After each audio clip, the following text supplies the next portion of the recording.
Could it be? With me, your man, Louie Tee. Welcome to Washington football overtime. Washington, Broncos.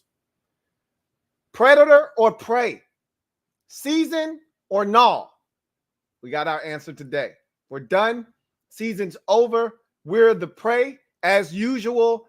And so now we start to turn our attention to the draft, to the offseason, and what improvements this team can make to try to get better and compete, not just for a season like last year, but for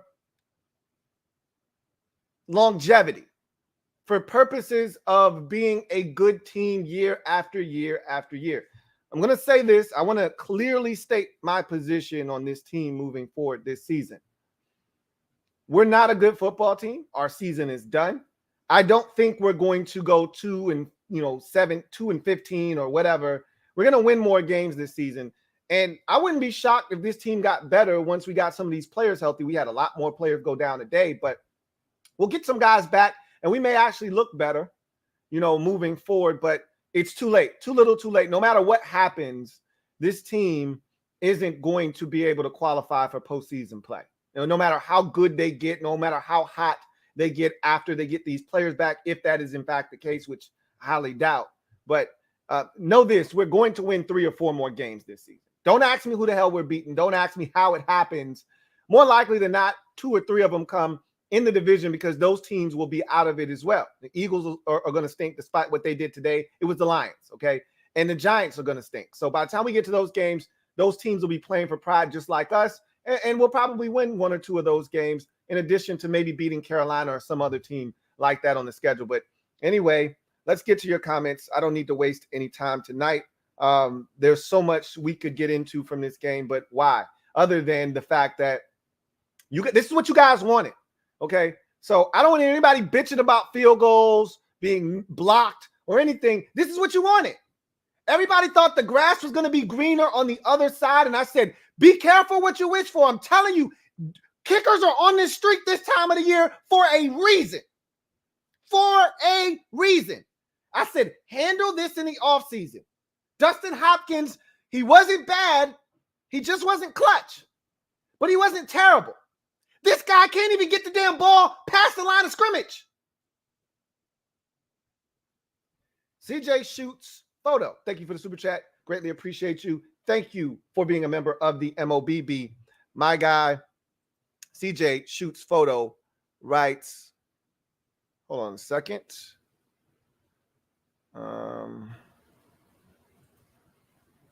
Why isn't this showing up? All right. I won't mess with it today.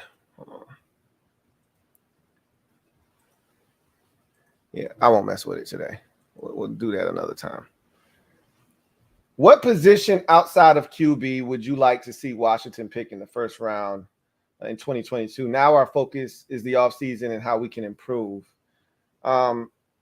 I think it's got to be quarterback. I don't know if you can go outside of quarterback unless, again, they don't love a guy. If they don't love a guy and they decide to go in a different direction, maybe they don't love a guy in the first round, but they love him in the second round or they love him in the third, and they decide to go in a different direction. I think there are several positions that you could take a look at if you're Washington. The offensive line at tackle is a position because I don't think Charles Leno is back next year. You already saw what Sadiq Charles looked like today. Not great. Obviously, we have Sam Cosmi, but I think Cosmi, they view him as the long-term solution at left tackle. I think they're going to slide him over next year, and then it leaves a vacancy at right tackle. Cornelius Lucas is a good backup and a good swing tackle. He's not a starting level tackle, I don't think, consistently at least. So, and something always happens with him, injury, illness today.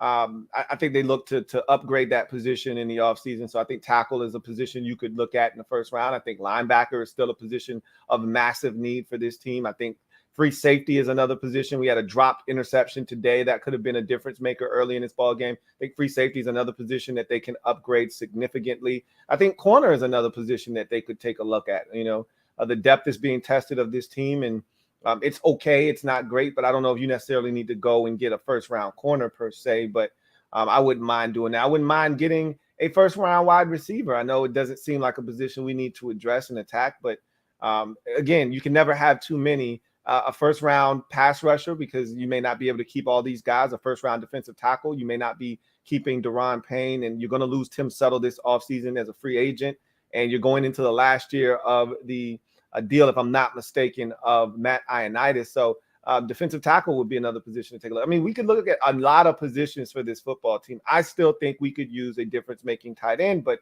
Ricky Seals-Jones has been fine. Logan Thomas is solid. They just paid him money. They think he's our number one. So, I mean, I don't see them going in that direction. But, I mean, honestly, there isn't one position on this team where you say, no, we're set. We don't need to do anything at that position. You could take any position in the first round. Hell, you could take a first-round kicker. I kid.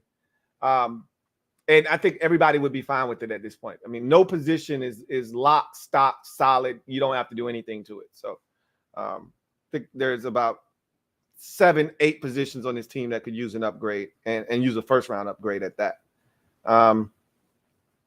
DC Booker, thank you for the super chat. Greatly appreciate you. Thank you for being a member of the MOBB, who writes, once again, we're everybody's get right game. Of course. I said it, before this game started, I said it's either we're the predator or we're the prey. Which one were we going to be? Were we going to be the predator or were we going to be the prey? And you clearly see what we are. We are everyone's prey. Everybody uses us, as you said, to get right, back on track with. And it's unfortunate because,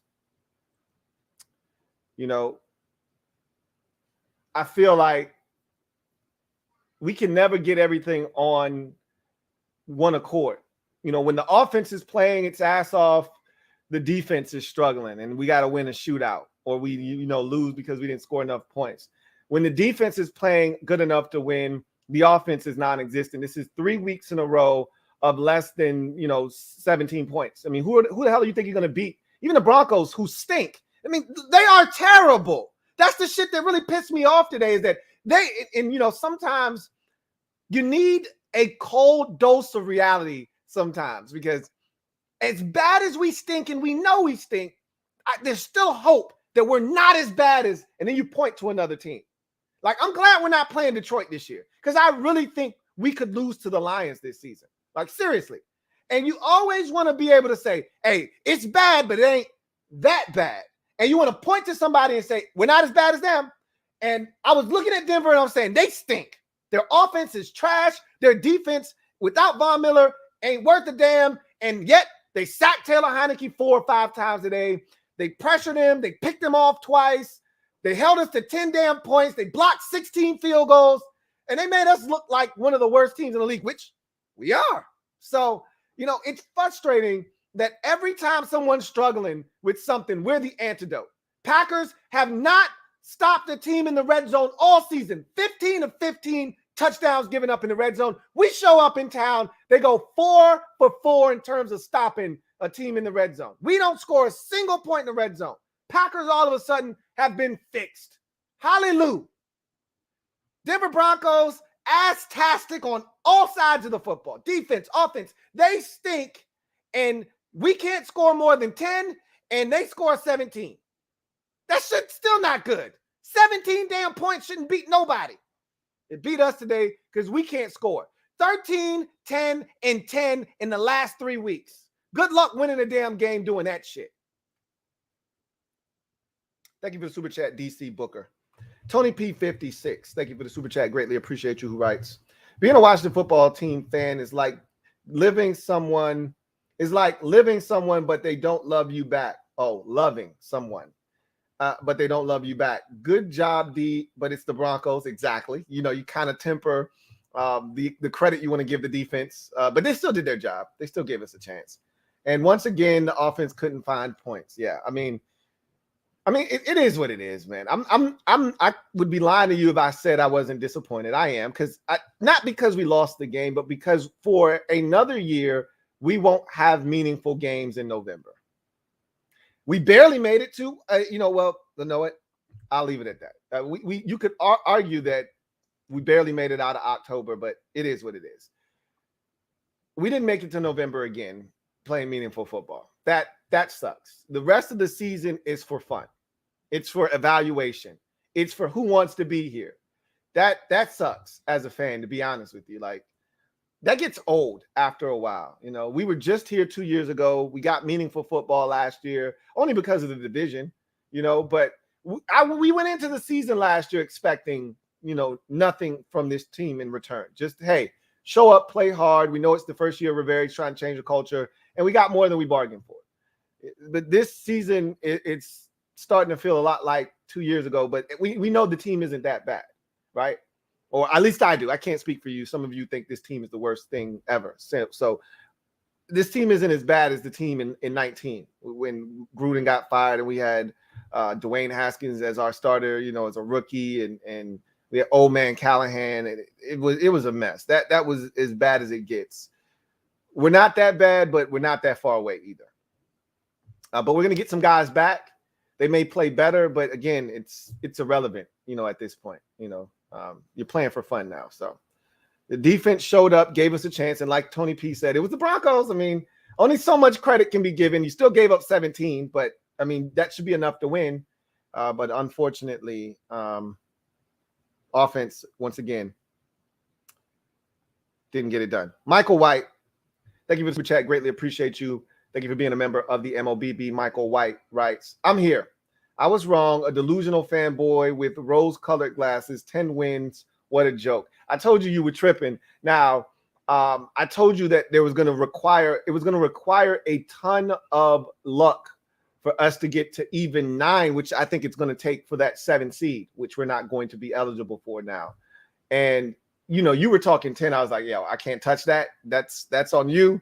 Feel free to knock yourself out. I'm not that confident in this team's ability, but I did think we were going to win this game. And that's really unfortunate that we weren't able to do enough to win. Yeah, I mean, if you can't beat the Broncos, I mean, who are you really going to beat this season? The Broncos stink. They really do. And so if you can't beat them, what are you going to do? You go back to the drawing board. You try to, again, see what players are part of the solution and what players are a part of the problem. You get rid of the players that are part of the problem, like Chris Blewett, and, you know, some of these other guys that are on this team that are dead weight. You shed them in the offseason. You keep the guys that you know you can win with going forward, and you continue to build on that. That's what Ron's plan was always supposed to be about. A lot of people think Ron's plan is all of a sudden over because this season stinks. No, we weren't supposed to win anything of substance this year. It wasn't supposed to be over in October. Okay, I'll grant you that. We weren't supposed to win. A lot of you thought we were going to do something that we weren't supposed to do in year 2 of Ron. So some of you already came in with this warped sense of what this team was supposed to be this year. It wasn't supposed to be over in October. I can tell you that much. That's the part that's frustrating. Kevin Guvera, thank you for the super chat. Greatly appreciate you. Kevin writes, at least we can all watch Ole Miss versus Liberty next week. Corral versus Willis. Is that a thing? Is that a game? Is that really a game? I mean, we need to be watching all these quarterbacks. But if that's really a game, I'd definitely tune in for that one to see, because I still haven't even watched Willis yet. So I don't even know what this guy's about. So it'd be nice to check him out, see if he has the tools necessary. And this is probably the biggest challenge he's had in his career. This is an SEC opponent, even though Ole Miss's defense stinks.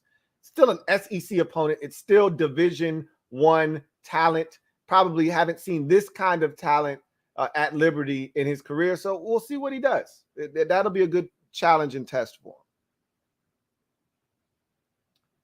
him. Let's see. Jason Rogers. Thank you for the super chat. Jason Rogers, my guy, Uncle Jay writes, hashtag, he said, number 26, shut me up. He's playing lights out at the linebacker position. 12 can't even get lift off the ball. And 4 picked the wrong time for that internal clock not to work.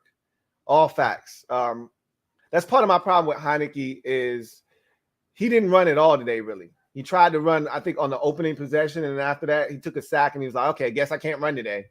And so he just stood back there, took some sacks. Some of these sacks aren't on the offensive line. I won't allow the offensive line to be denigrated in certain instances. Some of these sacks are on the offensive line, like the one that they got, I want to say it was right before half. I mean, I think we were trying to get points before halftime, and they just traded for a guy, Weatherby, you know, and he gets the sack. That's all on Sadiq Charles, not getting out there and getting first of all, Heineke fumbles the ball, and so I think his drop was a lot deeper than it needed to be.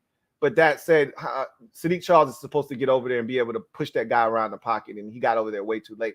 But Heineke just stays back there way too long, and then he's looking for somewhere to get out, and it's too late. You should have left already. So his internal clock sometimes is definitely broken, and you know, usually leads to bad things. Sack, forced fumble like it did today. Luckily, we were able to get on it, but at that point, you've wrecked all hope of converting. Now it's 4th and forever, like 4th and 19. We're not converting that. We can barely convert a damn 4th and 6. Landon Collins was outstanding. For the second straight week, Landon Collins looked like the guy we thought he was going to be when we got him. Like Ron said, that's where he's best. And we've all said this. Down around the line of scrimmage is where he belongs, like hand in glove. He was outstanding yet again today. He had a sack. He had another tackle for loss. He had some great tackles out in space. He was always on time. He was always where he was supposed to be, and he was a difference maker in this game. Snuffed out a 3rd down swing screen. I mean, Landon Collins was fantastic today, just like he was last week. And 12 is garbage. Chris Blewett is trash. This is exactly – don't get me started because you're going to make me fuss and rant, and I don't want to do that because I don't care enough. I don't care enough. I don't want to do that because I knew this shit was going to happen. Just like we can't convert in short yardage situations, we should have Barber. Even though Patterson wasn't bad today in short yardage situations, maybe he needs some more opportunities still. You know, 2 guys that they decided they were better off without. It's coming back to bite them in the ass. And you can sit here like my guy Derek B likes to do. You think Dustin Hopkins was going to make all 3 of these field goals? Maybe he wouldn't have. He would have made 2 out of 3 of them, though. He would have made 2 out of 3 of them. Might not have made all 3. He would have made 2 out of 3, and it changes significantly how this game looks. He would have made 3 out of 4 today. It wasn't many games Dustin was 1 of 4 or 2 of 4. Dustin generally misses a kick, but everybody likes to blow it out of proportion because of when he misses that kick, and I get it. But if you make 3 kicks today, we win the game today.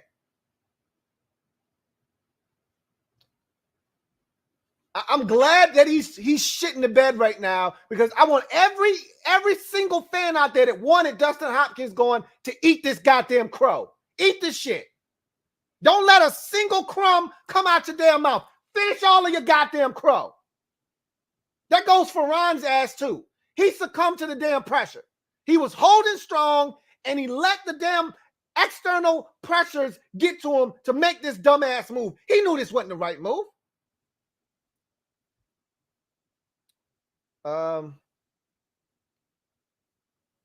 See if we got any more. Red Wings 01. Thank you for the super chat. Greatly appreciate you. Red Wings 01 writes, Taylor has no accuracy or strength. I guarantee Fitz makes a lot of those throws. Our guys didn't attack the ball and let Simmons jump all over them. I'll give you the fact that if Fitz was in the lineup, he would be a lot more decisive, 1, which Heineke is not. 2, he'd have a lot more zip on his throws. And 3, he would give guys more opportunities. I'm convinced that this offense would have been better with Ryan Fitzpatrick. I don't know how much better, but I do think it would have been better with Ryan Fitzpatrick. But I wanted to see this. I'm not waffling on how I felt. Just like last year, I wanted to see Dwayne at the beginning of the season. You know, it didn't go well, but I wanted to see. I needed to know. I never like asking myself, what if? I hate living with regrets. It's the worst thing you can do. So I wanted to know. We found out about Dwayne last year. Good riddance. Let's get rid of him and let's move on. I wanted to know about Heineke. I didn't want to say, what if? What if Heineke would have gotten an opportunity? He did, and we know what he is. He's a backup in this league, and that's perfectly fine. If by some chance Ryan Fitzpatrick had stayed healthy, maybe this offense is better. Maybe the defense is still trash, and maybe we're still in the same spot. Maybe he turns it over, plays better, but turns it over in some inopportune times. But at the end of the day, I wanted to find out about Taylor Heineke. I did, And I didn't think Ryan Fitzpatrick was going to be that much better. You know how I felt about Fitzpatrick, but one thing's for certain. He knows the game better than Heinicke. He's more decisive than Heinicke. He's got a much stronger arm than Heinicke. And I think he does a better job of spreading the football around than Heinicke. Heinicke gets fixated on one or two guys. He predetermines where he's going before the snap. Oh, throwing his deep ball to Terry. Even though I'm going to throw it 8 yards over everybody's head, I'm going to throw it to Terry anyway. So, yeah. I won't say Taylor has no accuracy. I'm just going to say he doesn't have any arm strength, and he doesn't do a good enough job of anticipating. That's a really bad recipe, and it's a recipe for disaster. If you don't have arm strength, you better be able to anticipate your ass off. Because if you don't, you're going to have some issues. And that's what you see with Heinicke a lot of times.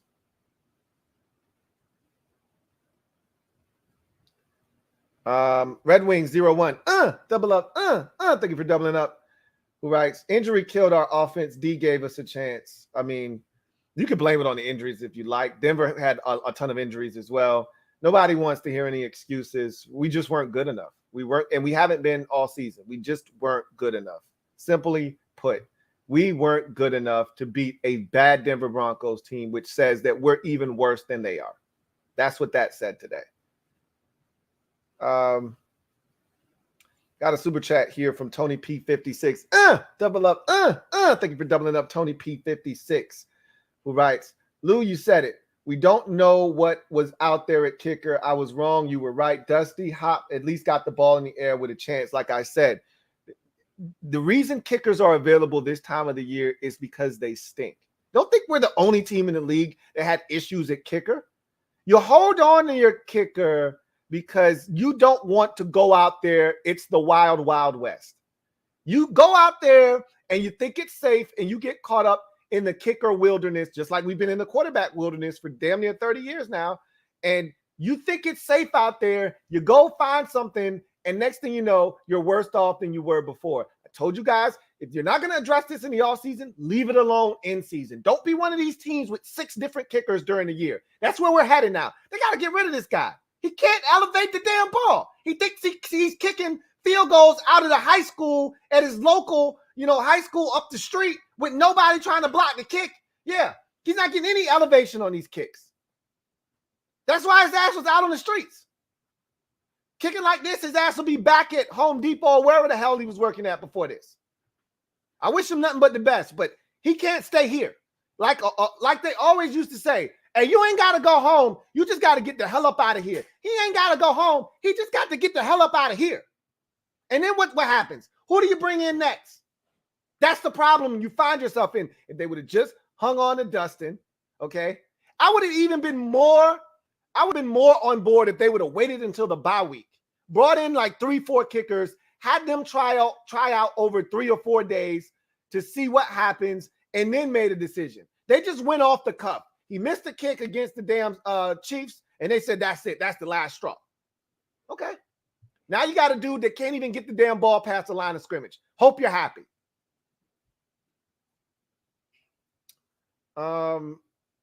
Cry Spooky. Thank you for the super chat. Greatly appreciate you. Cry Spooky says, I told y'all we didn't need to fire D-Hop, and y'all didn't listen. Y'all didn't want him, and now you see that blew it. Now you want D-Hop back. Shaking my head. Look, I could do this. I could do a whole show on nothing but that decision because you guys know how I felt. I said, look, I'm not trying to argue that Dustin Hopkins is a tremendous kicker. What I'm telling you is you could do a hell of a lot worse. And people said, you can't do any worse than Dustin Hopkins. I want to see. I want to see what's out there. It's got to be better than him. Okay, here you go. Here your ass go. Now you tell me if it's better. Grass isn't always greener on the other side. Try to tell us it's starting to get cold outside. We got this Bermuda grass over here.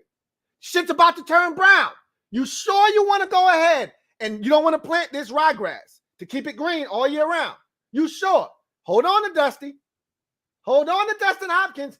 Plant this fescue. Plant this ryegrass. Give yourself a chance to keep it green all year round. Y'all like, nah, we good with the Bermuda. Let's go out here and get this Chris Blewett. Okay, fine. Shit's about to turn brown then. Hope you're happy again. David Sanchez, thank you for the super chat. And let me just say this. That's not why we lost this game. Okay. That's a huge part. That's the number one reason we lost. But that's not the only reason we lost this game. Just so you know. Okay. As long as we beat everyone in the division, I'm okay.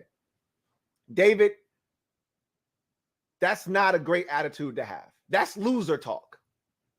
You know, the only thing worse than what you just said is the fan that says, hey, I don't care. As long as we beat Dallas 2 times a year, we could go 2-14 as long as those 2 wins are against Dallas. I would tell you, bring that person to me so I can slap the hell out of them. The person that says that shit, you just get that person out of my damn face. Okay, I don't really care. We can go 2-14 as long as we beat Dallas twice. Get that person the hell out of my goddamn sight. Okay? I'm trying to win as many ball games as possible. I would actually go the inverse. Give me the other 14 and let us get swept by Dallas. I don't give a shit. 14-2, I'll take it. Beating teams in a division that's not good shouldn't feel good. It'll give you bragging rights over other fans of the teams in the division, and that's fine. We don't have shit else, I guess, right? We don't have anything else to really look forward to. So maybe bragging rights against fans of other teams in the division is something that you're after now. That's cool, but this division stinks, okay? So beating the Giants, who will be just as bad as us, and the Eagles, who will be just as bad as us, that shit doesn't mean a goddamn thing to me. Not a single thing. Now, you got to have some pride. We've already beaten the Giants, so we won't be 0-6 like we were in 2019 in the division. But it is what it is. At this point, the division stinks. I'm not okay with just beating the rest of the teams in the division. Tony P56, thank you for the super chat. Greatly appreciate you, my guy, Tony P56. Right. I don't want him or Blewett. Just fix it. Again, you don't want him. What do you want?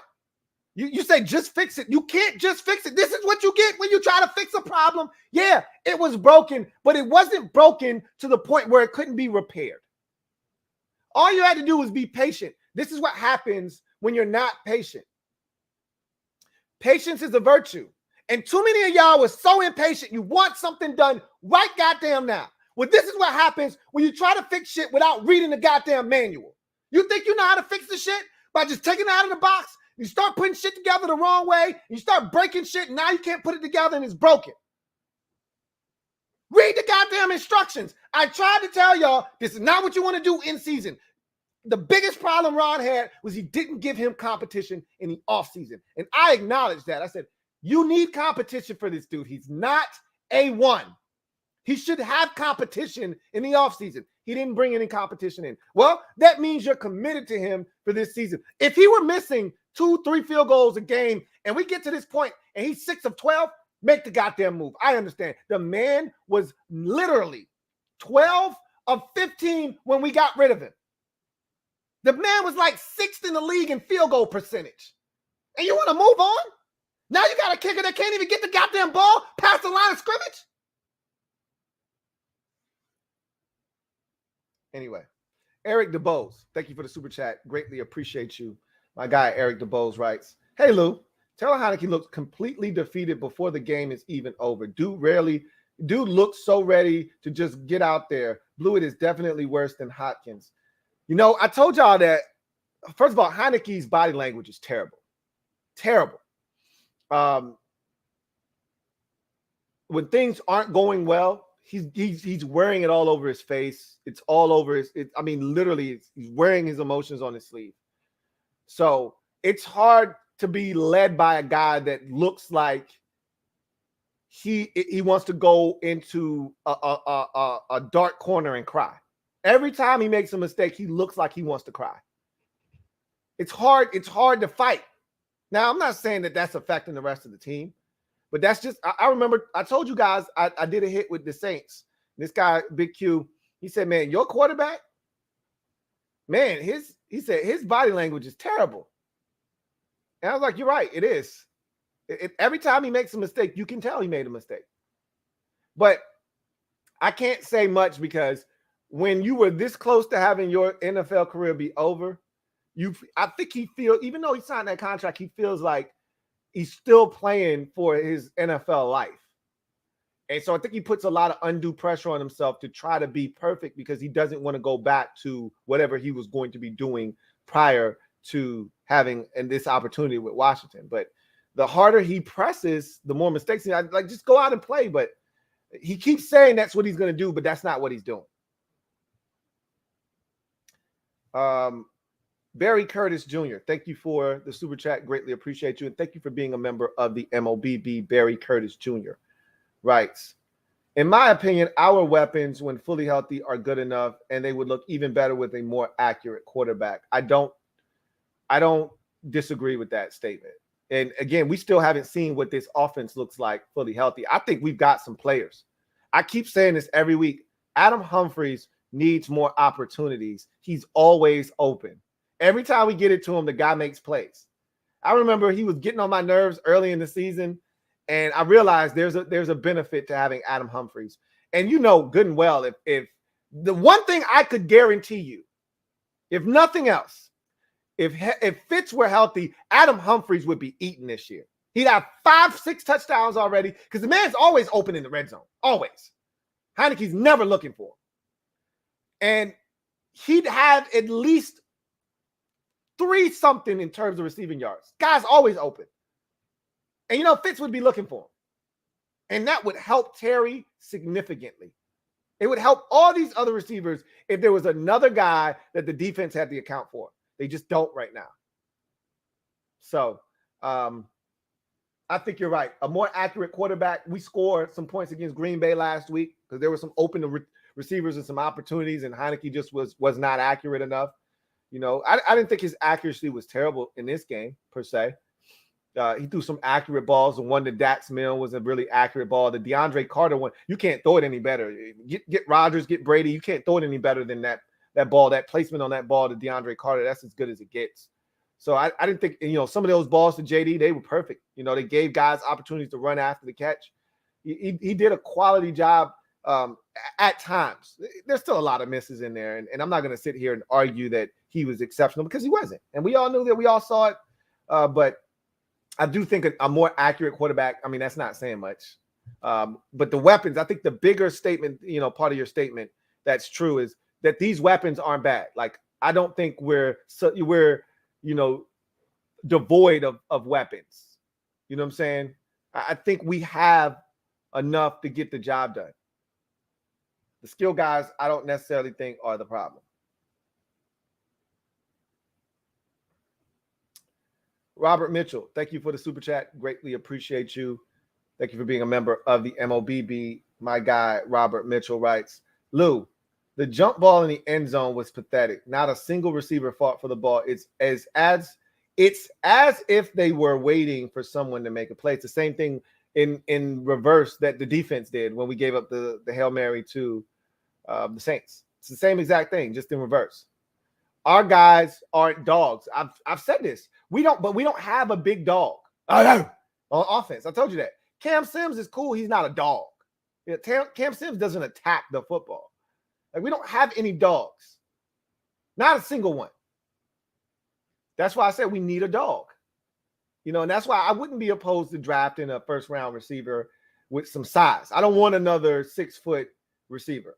The next guy we get, I need him to be 6'3", 6'4", 6'5", with some, like, every Colts game I watch, Michael Pittman Jr. is putting his nutsack on somebody's helmet and going and getting a rock. Carson Wentz threw up a prayer ball. Literally, a prayer ball. I want to say it was the end of regulation, maybe overtime. I think it was the end of regulation. He went up and put his nutsack on like 4 dudes' helmets, snatched that thing out of the air. That's mine. Watched him do it against the 49ers in a wet, nasty game to put that one away on ice. Watched him do it against the Ravens and run for a touchdown. Every week, Michael Pittman Jr. is like, it's mine. We don't have one of those. Our dogs don't hunt that way. Our dogs don't hunt like that on defense. Our dogs don't hunt like that on offense. That's our problem. I told you, we got a bunch of nice guys. Some of them can play ball. Jonathan Allen can play football. Okay? We got some dudes out here that can play ball. But we don't have dogs that hunt viciously. We got dogs that want to go sniff your leg to see if you okay. No, I don't know you. I'm barking and I'm ready to bite. We need some of those dogs. We don't have those. Our dogs want to sniff you. Then they want to rub up against you because they want you to pet. Come on, pet me. You shouldn't be shocked. JP, my guy John Perez, thank you for the super chat. Greatly appreciate you. Writes, bruh, Heineke is garbage. Can we just accept it and draft a quarterback already? I don't think anybody's arguing with you. I know you've been saying that Heineke wasn't it since the beginning of time. Nobody's arguing with you, JP, that we need a quarterback. You want him off the roster, and I'm telling you, he's fine as a backup quarterback. You can win a game or two with Taylor Heineke at quarterback. Yes, you can. Trust me, you can. You just don't want him starting for 17 weeks. And that's the state of backup quarterbacks in this league, is you want a guy that comes in and makes something happen. Heineke can do that. I just don't want him anywhere near my starting lineup. Just like I said with John Bostic. John Bostic's cool coming off the bench. I just don't want him anywhere near my starting lineup. We need a quarterback. Everybody's in agreement, JP. Like, you're not arguing with anybody here. We need a quarterback. That's a fact. I think we all came to that conclusion like 3 weeks ago. You were at that conclusion after the Bills game. You were like, hey, we need a quarterback. Johnny68740, thank you for the super chat. Greatly appreciate you. Thank you for being a member of the MOBB. Johnny68740 writes, hey, Louie, why is everything Heineke's fault? Everyone on Twitter is blaming him for the game. I see potential. I like him, but why the hate? Because there are a lot of plays being left on the field, and he's got a glass ceiling that he can't break through. His size, his arm strength, or lack thereof. There are a lot of qualities that he's just missing. He does not have that innate feel. Even when a guy hasn't played a lot of games, hasn't started a lot of games, you can tell when a guy has that innate feel, okay? Like somebody said earlier, his internal clock broke late in the game. Like, that can't happen. You can't roll out to your left and just post up like nobody's coming, okay? You don't just roll out and then stop and plant and just stand there. You just rolled out, bruh, for a reason. You can't stop and set up shop and think you're not about to get popped if you ain't getting rid of it. It's little things like that that's frustrating. Opportunities to escape, but yet he stands back there, and then gets sacked. Or it's 2nd and 6, and you got a slant, and because he's 6'0" and gets batted down at the line of scrimmage. Or Terry McLaurin, who's wide open on a wide receiver screen, that if he throws it in stride, it's a touchdown. He throws it 5 yards behind Terry, incomplete. It's a wide receiver screen, bruh. How are you missing this poorly? Ricky Seals-Jones has to come back 3 yards towards the line of scrimmage because you throw an inaccurate screen pass. Why? Lead him up the field. These are the reasons people are blaming Taylor Heineke after the game. Too many mistakes, too many misses, and it's too consistent on a week-in, week-out basis. It's all there. All the signs of not being a starting quarterback are there. But again, I think he can play as a backup in this league. I like him as a backup. I don't like him as a starter. And is this game his fault? No, there have been games where I thought he was more at fault than this one. He wasn't good enough to win, and that's the problem. The Broncos stink. He wasn't good enough. But to me, Chris Blewett is the number one reason we didn't win this game. Well, Heineke is the second reason we didn't win this game. So that's why a lot of people are blaming him. Because if he were better, we win this game. Despite Chris Blewett, if he were better, we're not in this position. But he wasn't. So,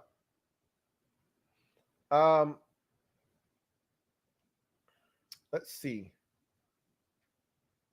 Barry Curtis Jr., thank you for the super chat. Greatly appreciate you. Double up. Thank you for doubling up. Barry Curtis Jr., greatly appreciate you. Writes, I think now is a great time to trade and get some draft capital. Guys like Tim Settle, Landon Collins, Ioannidis, Sheriff, Lucas. So, Barry, this is the thing. You can't just trade guys because you want to trade guys. That's not how this works. Tim Settle is a free agent next year. Nobody's trading anything for Tim Settle when they know he's going to be a free agent. Nobody wants a month and a half rental. They're not giving you anything for that. Landon Collins, you could trade him if someone were interested. You could trade him because he's got, years left on his deal, but the money may not be what somebody else is willing to pay him. So I don't think anybody's trading for that contract. Ioannidis, again, he does have a year left on his deal, but why would you move on from him? You still could get something out of Ioannidis next year. Who knows what this team is next year, but you still got another year of Ioannidis. Even if you draft a young defensive tackle, you still want to have depth. Ioannidis provides that for you. You can't just have a yard sale. You can't have a fire sale because you're not good this year. Like, this isn't Major League Baseball. You build towards ultimately getting to where you want to be and then trying to sustain that. It starts with having a quarterback, though. Sustained success in this league starts at the quarterback position. Really, it starts and ends at the quarterback position, honestly speaking. So that's where we need to start. Sheriff, nobody's trading for Sheriff. Again, that's a month and a half rental. Nobody's trading for him. And then Cornelius Lucas, again, nobody's trading for him. He's on the last year of his deal as well. It's a month and a half rental. You can't just trade guys away that you don't want anymore. The guys that are feasible trade options are the guys that have another year left on their contract after this one, at minimum, bare minimum.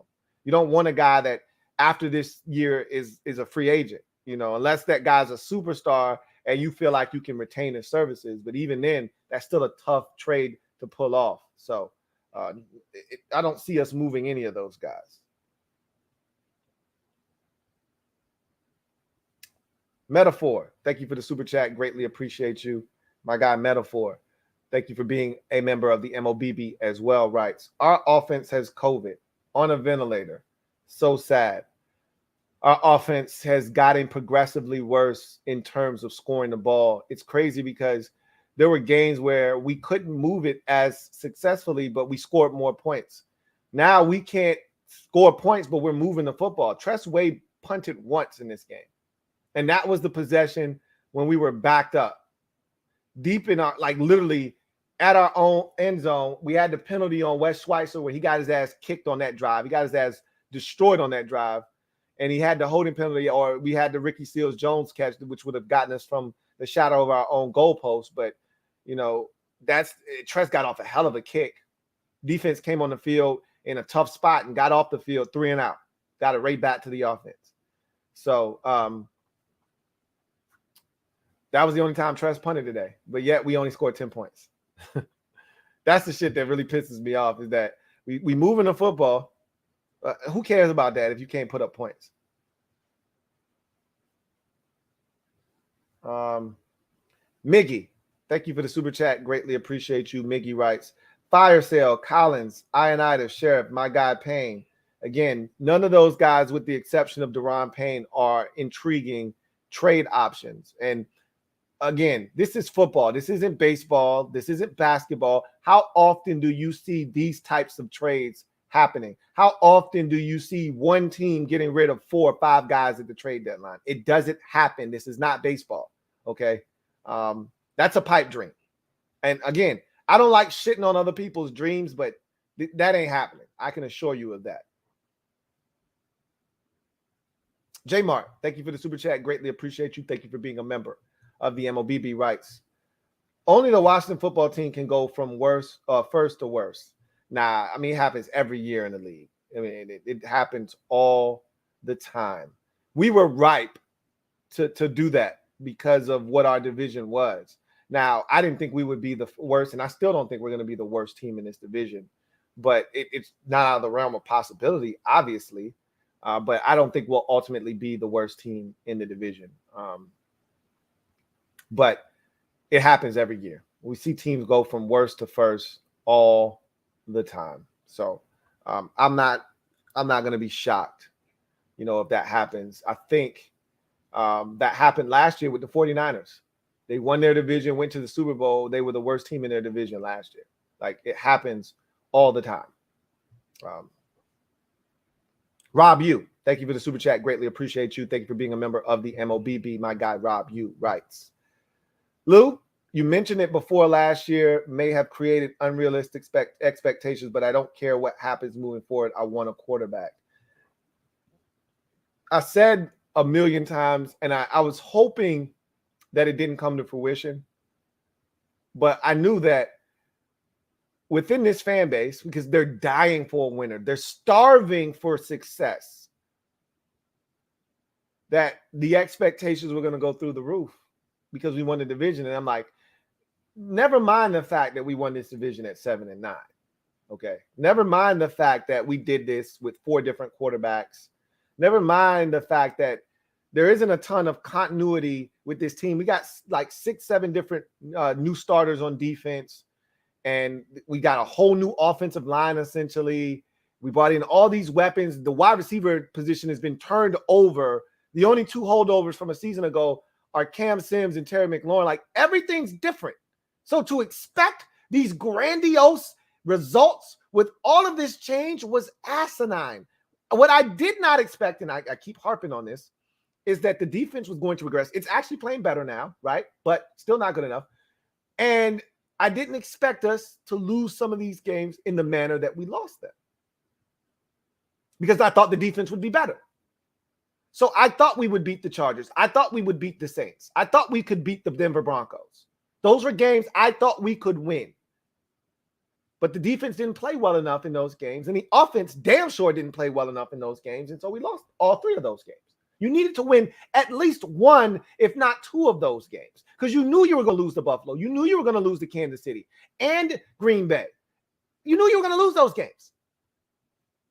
So you needed to win the games that were there to be won, and we didn't. But expectations were going to be set regardless, because we won the division. We thought the defense was going to be good. We made all these offseason moves. People were hyping us up, and I told you guys, I'm not telling you to not drink the Kool-Aid. I just said sip slow. Don't guzzle it. Don't double fist it. Don't gulp it. Just sip slow. But too many of y'all were drunk off the punch. Double fisting, went back, got some more in both cups, and you were just shoveling it down your gullet. And so when things started to go wrong, you were pissed off. You were irate, as if this couldn't happen. I'm not pissed because I knew this was a realistic possibility. I'm more upset that we're not getting meaningful football in November, because that's all I ever asked for. I set the bar the same every year. I never go into a season thinking we're going to win 10, 11 games. Why? Why would I do that? We haven't done it in 30 years. Why would I do that?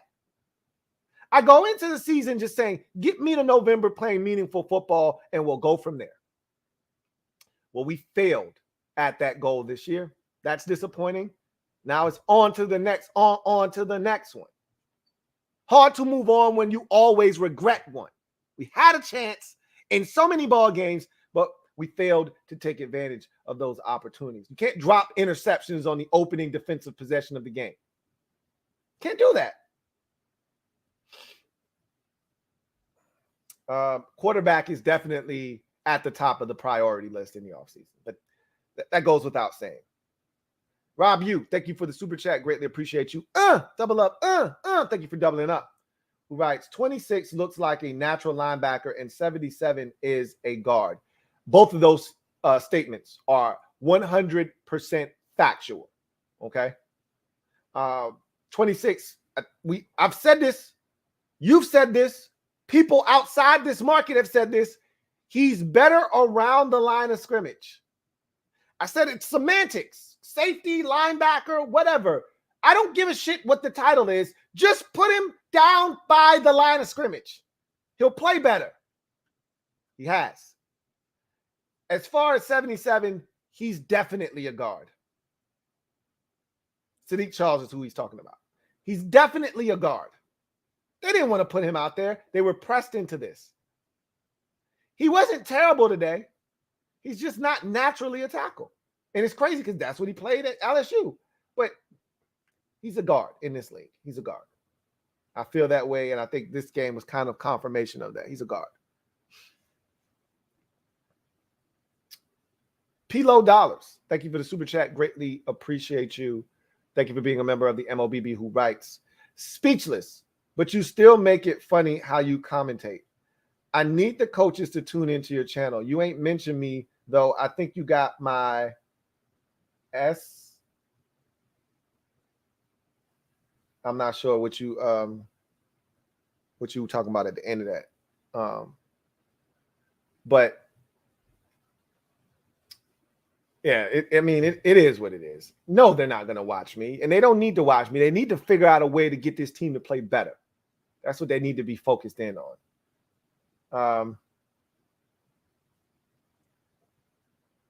Johnson, thank you for the super chat. Greatly appreciate you. Johnson writes, Hopkins, 12 of 14, blew it, 2 of 5. Be careful what you wish for.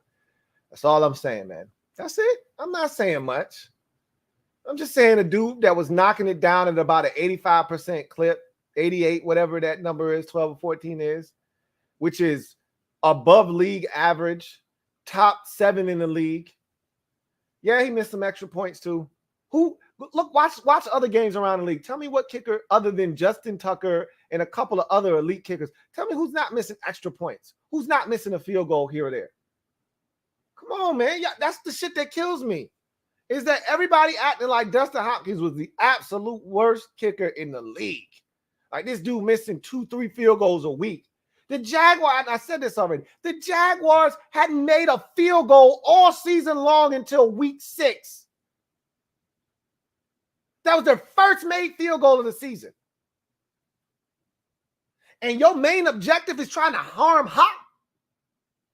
There's teams out here that can't even buy a field goal. And y'all want to come after Hop? I'm like, I'm not saying that this dude needs to be saved.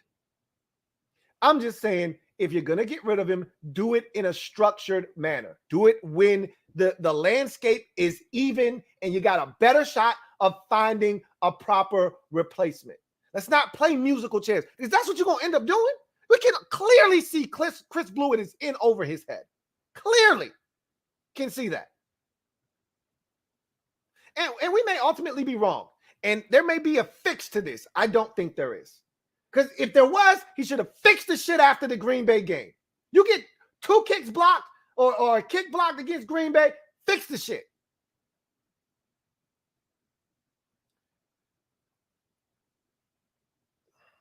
Barce, HTTR95, thank you for the super chat. Greatly appreciate you. Writes, Louie, last play of the game, throws to 5'10" Adam in triple coverage. Noodle arm throws it out of bounds. Don't defend that shit, bro. I'm not defending him as a starter. I'm defending him as a capable NFL backup quarterback. That's what I'm defending him as. Okay. Kudos to the defense. Like, I had already turned the game off.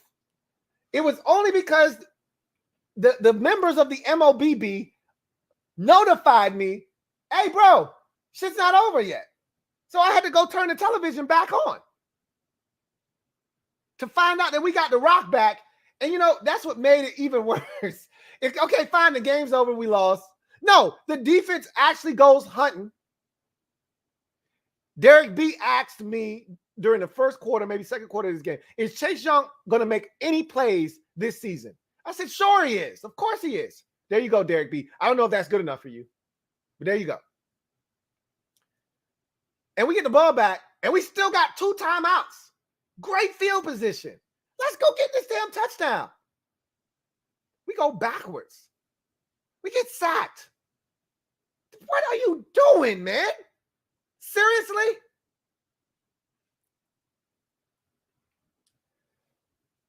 Enigma RJ. Thank you for the super chat. Greatly appreciate you. Enigma writes, sup, Lou? After tonight, I'm just going to fade in the back corner when it comes to this team. I went to this game, and it's cold as hell out there. Besides that, I got to see it firsthand. This team is done.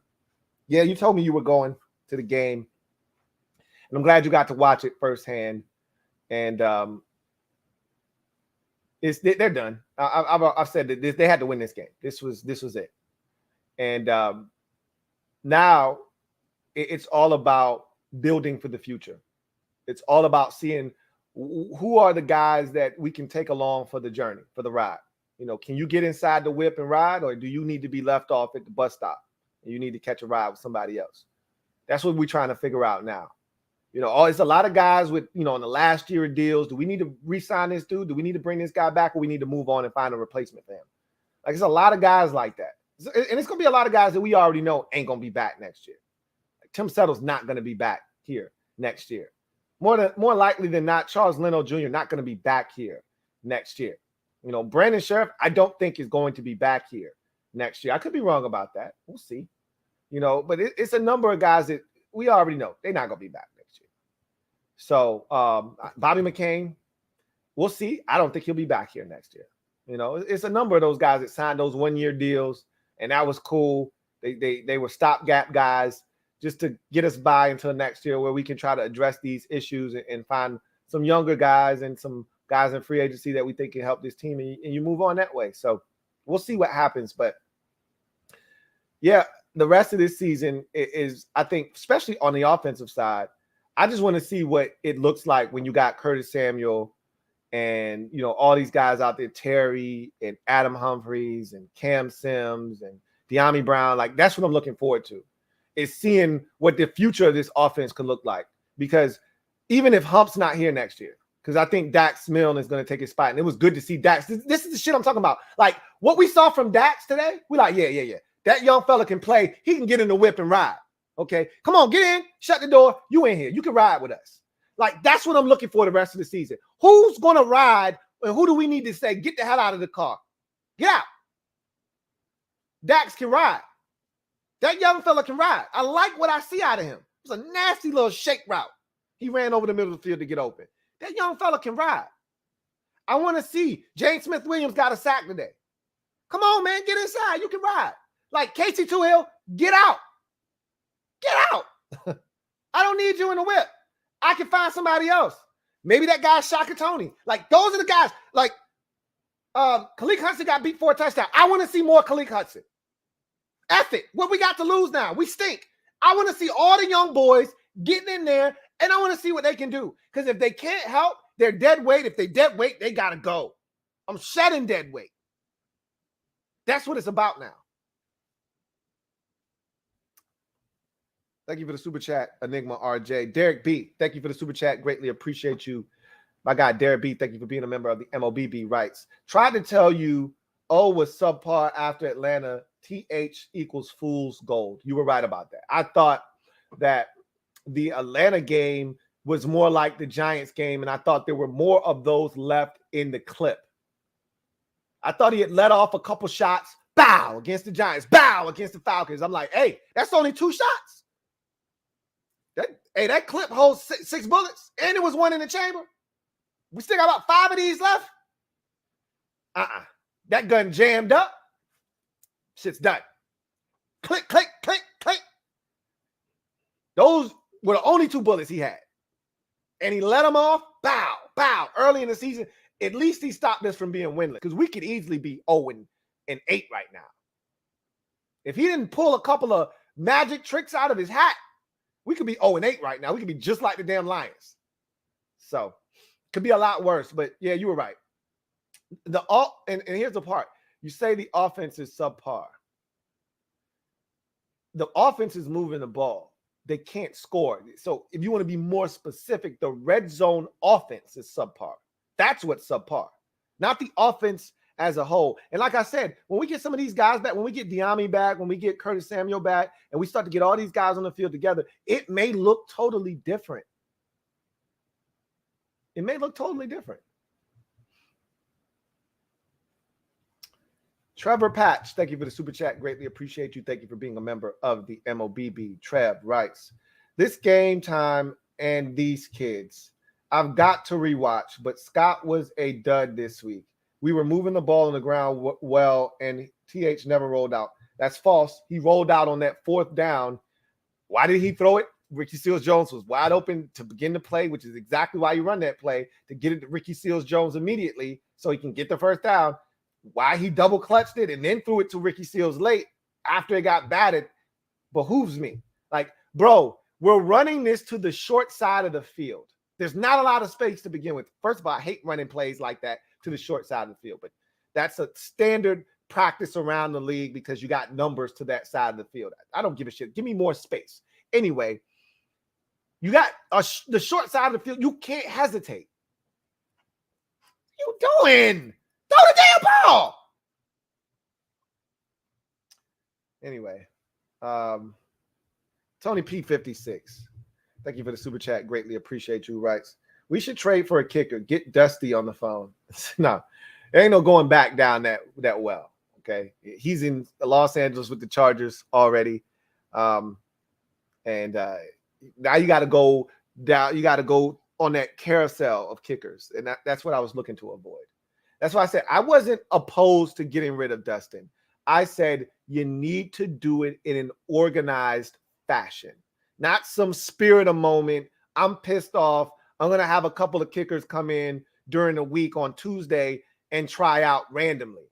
No, do this shit in an organized manner where you can make an informed decision. They went and got a dude that hadn't kicked in an organized game since like 2015. Where they do that shit at? Man hasn't kicked in a game since he was in college, like back in 2017. What? That's the best you could do? And you think that's acceptable? You think that's the right thing to do? And a lot of y'all thought that was the right thing to do. Shame on y'all. JB Johnson, thank you for the super chat. Greatly appreciate you. JB writes, Ron has a plan until he gets punched in the mouth. A wise man once said, everybody's got a plan until they get punched in the mouth. Ron's got a plan. It's not going the way that he intended it to go. Because in year 2, his plan was have a veteran quarterback, just like his plan in year 1 was to have a veteran quarterback. And it's gone awry. And nowhere in his plan in year 2 did it include his defense starting the way that it did this season. Now, like I said, they've been better of late. But nowhere in that plan in year 2 did it say defense gets off to a slow start, offense has to carry this team. That was never, ever supposed to be in the plans for this team. The offense was never supposed to be the catalyst.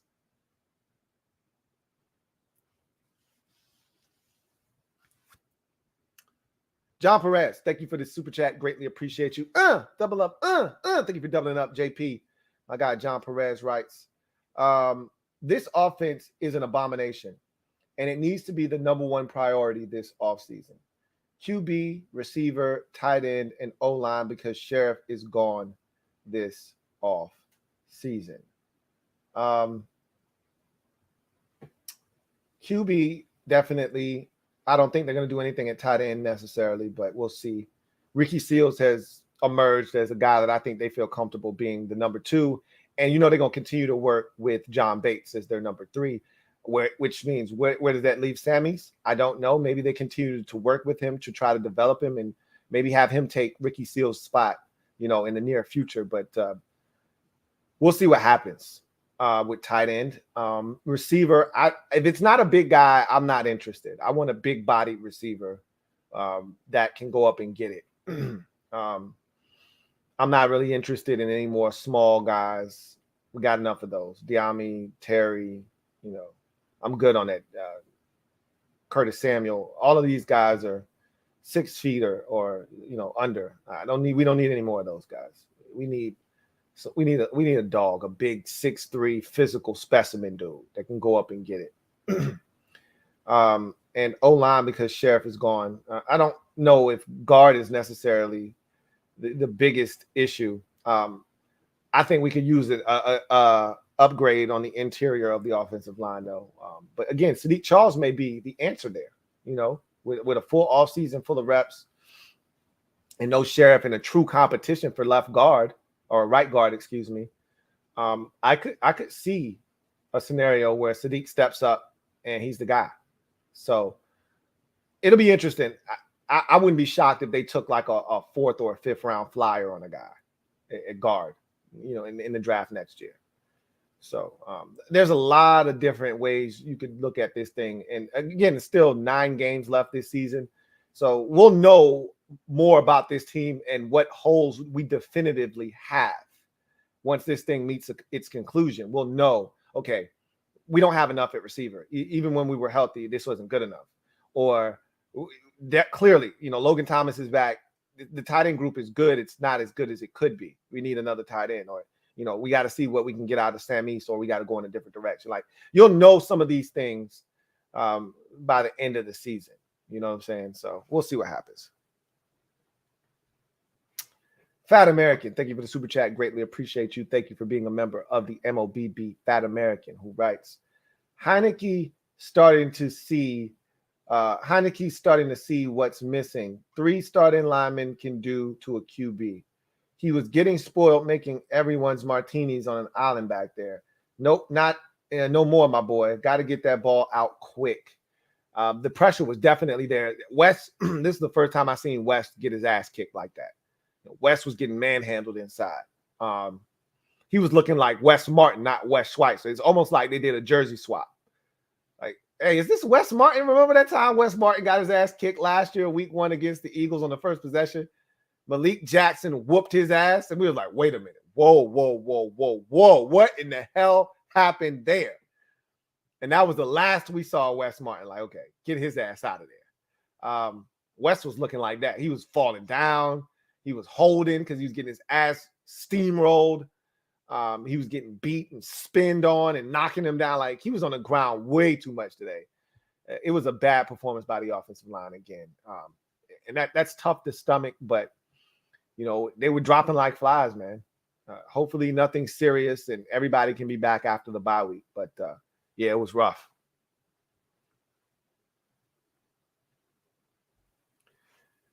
Metaphor, thank you for the super chat. Double up. Thank you for doubling up, Metaphor. Greatly appreciate you. My guy, Metaphor, writes, McKissick out the back worked all day. 15 here, 20 there. Why not do it at the end? 2 chances with timeouts, and the D got us a miracle back. Why?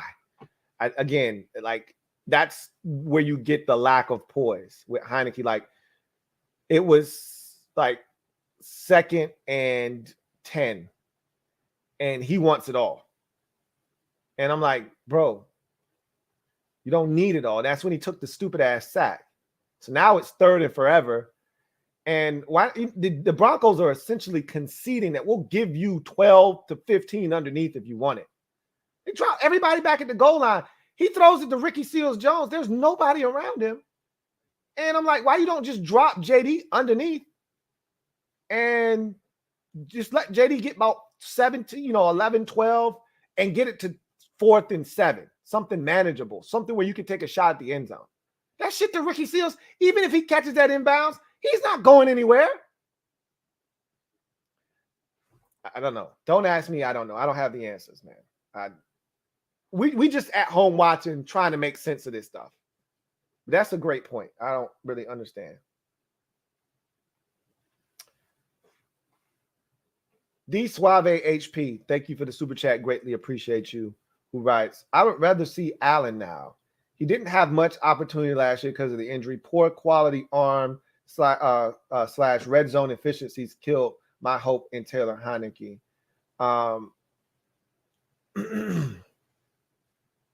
Kyle Allen, I think they know what he is as a quarterback. He's had enough starts in this league to show what he is. One of the things that they were really disappointed in last year, which is why they went out and got Ryan Fitzpatrick, and why they liked Taylor Heinicke, and why Ron never even mentioned Kyle Allen, despite him coming off of the foot injury. Even when he was healthy enough, Ron still wasn't mentioning him in the quarterback competition in the offseason. Why? Because they view Kyle Allen in the same way they viewed Alex Smith, as a guy that's not going to take risks down the field. And he's prone to turning it over, which Heinicke has done himself too. Like, he's not perfect with the football, but the thing Heinicke did that Allen didn't do was he pushed it down the field. Now, Last year, he pushed it down the field with success. This year, he's just throwing it deep just to say, hey, I threw it deep 4 times in the game. Didn't complete any of them, but I threw it deep 4 times. You know, he's not giving guys a chance on a lot of these deep balls. Not if he throws 10 of them, 2 to 3 will have an opportunity to be caught. The other 7 won't even be remotely close. They'll be 5 yards over everybody's head. But he gave Terry a chance in the Green Bay game. He gave Diami a chance in the Green Bay game. Or was it the Kansas City game? It was the Kansas City game. He gave both of those dudes a chance, and neither one of them came up with the ball for him. So, probably doesn't matter anyway. But, yeah. Allen, I think they just feel like he is a game manager. He's not a playmaker. He's not a difference maker.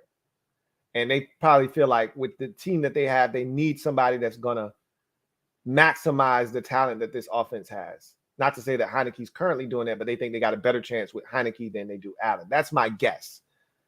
But we'll see what happens. J-Mart, thank you for the super chat. Greatly appreciate you. Thank you for doubling up. Double up. J-Mart writes, how I feel right now. You going off, Lou. I'm cool now. And when you said that, I probably was doing a little mini rant, but no, I'm good now, man. I need to keep my cool because ain't no reason to get upset.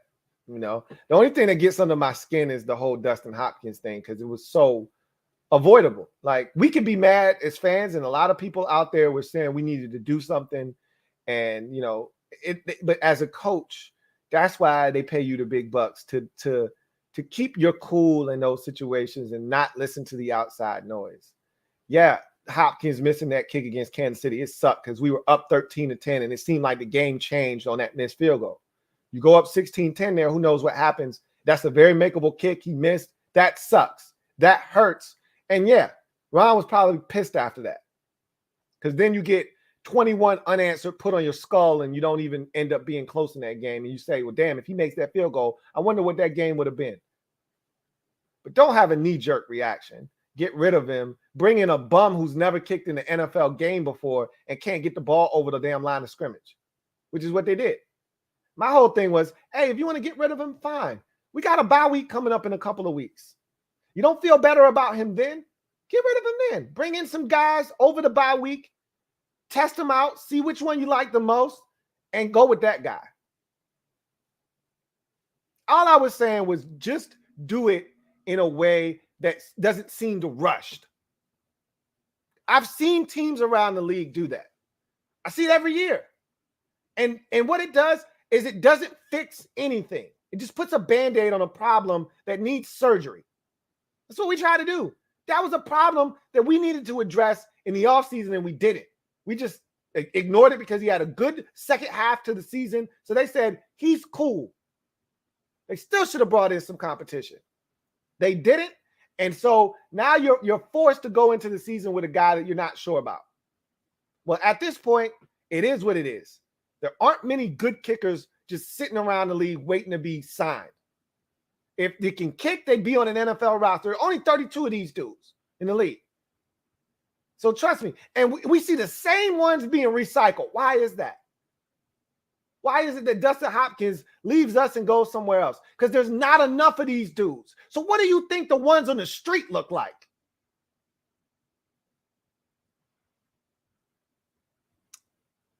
Joseph's Journey.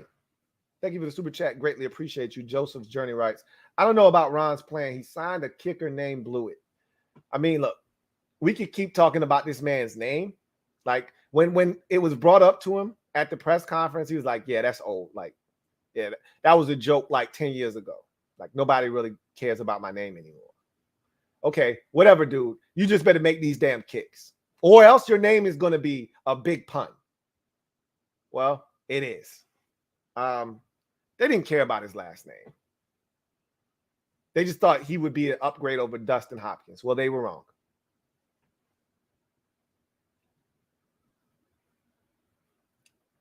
Enigma RJ, thank you for the super chat. Greatly appreciate you. Double up. Thank you for Doubling up, Enigma, RJ, who writes, it's like they can't pimp cheerleaders anymore, so they pimp fans. Everyone want the bag, but do nothing for it. You would always get my views and likes, but this team gets nothing from me until they give back. Sometimes it does. Somebody said this earlier on one of the comments. Like, it feels like a one-sided relationship. You know, you pour your heart and soul into this thing, all this time, energy, resources, and you get nothing back in return. It's frustrating. Trust me, I know. It's very frustrating. But I'm still not giving up. I'm still not looking at Ron and saying they made the wrong decision. I don't feel that way. I just think you got to find a quarterback. I guarantee you that if we had a middle of the pack quarterback right now, we'd be no worse than 3-5, maybe 4-4 on the season. NFL, I'm gonna throw out a random name. No, this ain't random. This is targeted. This is to stir some of y'all up. We had Kirk Cousins with this team as constructed right now. We're 5-3. Sorry, not sorry. And you could say, well, he would have choked against the Giants or he would have choked against the Falcons. Maybe he would have. Maybe we're not even in those positions if he's our quarterback in those games. Maybe we're winning those games going away. Whatever the case may be, if Kirk Cousins is our quarterback, we're 5-3 right now. No worse than 4-4. If we had, no, that's a little too low. that's a little too low. If we had, that's a great one. If Tua was our quarterback right now, Tua Tagovailoa, and I know a lot of people don't like Tua, and it seems like the league has already quit on Tua. Every team is like, nah, we good on Tua. We'll just take the draft picks. If Tua was our quarterback, I think personally we're no better than 4-4. We're probably 3-5, but we would have won another game. I think Tua is better than people give him credit for, but easily could be 4-4. But I don't think Taylor Heineke's it. Most of you don't feel that way either, but we all wanted to see. I'm not going to sit here and act like I wanted to see. We know now. It's just frustrating because we just want to find the guy. I think a lot of this would just be easier to stomach if we had a guy and you could just say, man, we got some injuries or this, that, and you get tired of doing this song and dance at the quarterback position, like once and for all. That's why we were so happy when we got Robert Griffin III, because we thought, finally, we got one. This wandering around the quarterback wilderness, it's over. We finally found a roadmap out of this place. And then that was short-lived, and we realized, man, we right back into it. And that's why I was excited about Kirk. Because we're getting out of this shit. May not be the best, but shit, he ain't the worst. Kind of like how I felt about Dustin Hopkins. A lot of you was like, we got to get rid of Kirk. He's not any good. He can't win the big game. Okay. Same thing I used to tell Cowboys fans with Tony Romo. Be careful what you ask for. You know, until you find me a better option, remember where you came from. Remember where you came from. It could get a lot worse. Washington fans didn't want to hear that. Here we are. Another failed first-round pick. Now an undrafted guy. Still looking. Still searching. One day we'll find that guy. I just hope I'm alive to see it. That's all I hope. Oh, man. That's all I hope. Jay Hunter Lee. Thank you for the super chat. Greatly appreciate you, my guy, Jay Hunter Lee. Writes, Louie, it's been a minute. It has. Good to hear from you. You called it weeks ago. You won't find any kickers out there during the season, but hey, the Wizards are balling. It's early, man. I know the Wizards are 5-1, playing some good ball, getting some big wins, then beat Boston twice, had an overtime thriller the other night. That's all fine and dandy. Okay. Got to stay healthy, one, and it's young. It's the NBA. Shit could change. They could have a great October. Here comes November, and they stink again. Oh, no, we suck again. We'll see. I don't think they've played anybody really good. You know, they played the Nets and got beat up pretty good. The Bulls are good right now. They played the Knicks. Did they play the Knicks? I'm not sure if they played the Knicks. They might have beat the Knicks. I want to see them play some better teams. And then if they beat those teams, then maybe you got something. But I'm not here to rain on your parade. They're 5-1, if I'm not mistaken. Hey, let's see how far they can ride that hot streak, man. I got nothing against the Wizards. Nothing. So we'll see what they do. Some of y'all, you can go ahead to basketball. All right. It's nothing to see here with this team. I'll still be here. I'm not going anywhere. But if you decide to go to basketball, I got no problems with that. The competitive portion of this season is officially over. That ended today.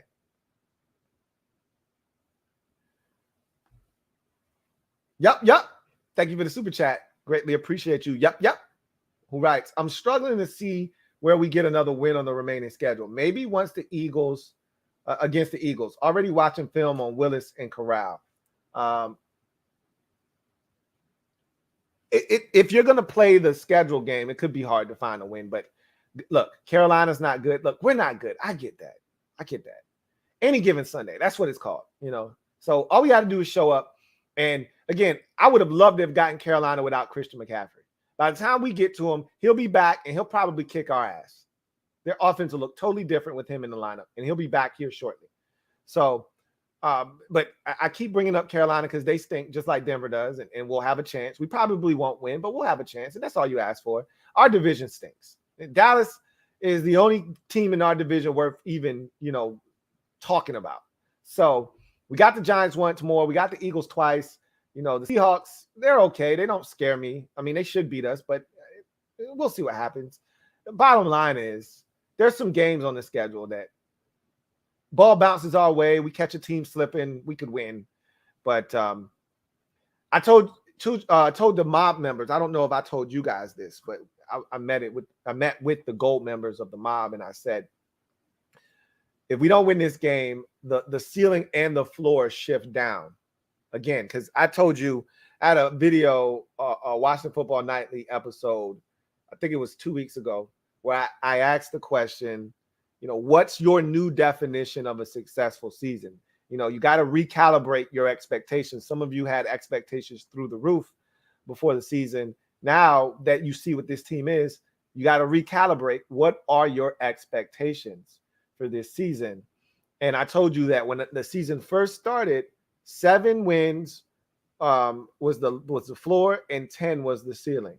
Then after I recalibrated, 9 was the ceiling, which still could get you in the postseason as a 7 seed, and 6 was the floor. After this loss, the floor is now 5 and the ceiling is now 8. And again, that floor could shift down even lower and that ceiling could shift down even lower. And for some of you, the floor is like 3 and the ceiling, for some of you, the floor is 2. We might not win another game. We're going to win another game. But I think right now the floor is 5 and the ceiling is 8.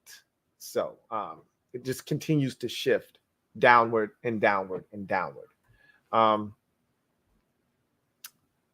See. Nick Caps, thank you for the super chat. Greatly appreciate you, my guy, Nick Caps. Thank you for being a member of the MOBB Rights. Another season. Just be happy if we can beat the Cowboys. Yeah, but again, that's not what I live for. I don't live to just beat Dallas. That was cool when I was 7. Just beat the Cowboys. I'm a grown-ass man now. I need more than just to beat the Cowboys to be excited. I want to beat the Cowboys when we're actually good. That's what I want to do. I'm not looking to, beat the Cowboys to salvage some kind of excitement in my season. That's not good enough. I'll be happy. I'll take a win over the Cowboys, definitely. But if we end up 5-12 and one of those wins is against Dallas, yay, yippee, that's cool. But we were 5-12. So,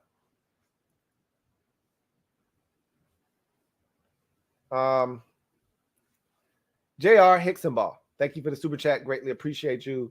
Who writes, don't care. Scott Turner needs to go.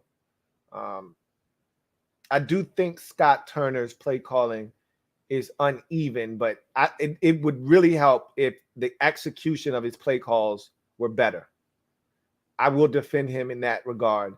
There are play calls that, and I showed you this last year, and I want to do a better job of showing you that this year. The NFL really screwed me with their setup of their film. They really messed up my whole system I had. I got to come up with a brand new system. I thought I had another system that went awry. So I'm still trying to figure out, because there are clips of guys open, and you see this and you go, and look, I still don't think his situational awareness is great. I didn't love the call on 4th and 1 today to run a sprint out to the right, to the short side of the field. I didn't love that. But I don't think his situational play calling is great. But there's some play calls where you go, hey, that was a good-ass play call. We just didn't execute. Like Terry McLaurin, there's a wide receiver screen to the right side of the football field. If that is thrown, like the Rams run wide receiver screens as good as anybody in the league, and there is a certain way to finesse a wide receiver screen. One of the biggest keys is to throw the football in a way that receiver can catch it going up the field. Every one of those wide receiver screens that Taylor Heinicke throws, a guy's either got to come back to the ball, they've got to bend down for the ball, or they've got to come back towards him. And that stops the momentum of the screen. That guy should be catching the football as he's going up the field. It should be taking him up the field, not stopping him, not bringing him back, not taking him to the ground. Those are good play calls. That one was blocked for a touchdown. Instead, it's incomplete. These are the types of plays that it's just an incomplete pass. Nobody's talking about. Those are plays that change games. But Scott Turner's the problem because it doesn't work. You get a better quarterback in here, and now Scott Turner's a genius.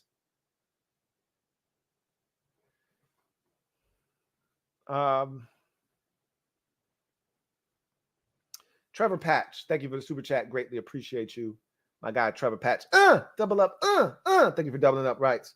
Whoever QB2 for next year needs the remaining reps. I think that guy's Taylor Heinicke, which is why I'm like, don't take him out. Just let him play. Got nothing to lose. Like, this season's over. Like, anybody clamoring for Kyle Allen at this point, for what? He's not going to be here next year. He's not a part of the future of this team. They don't love Kyle Allen. So I don't think you put him in. I think you just leave Heinicke in there. Now, if you wanted to go to Fitz, because one, you want to see if Fitz is a viable option for you next year, no matter if you draft a young quarterback or not.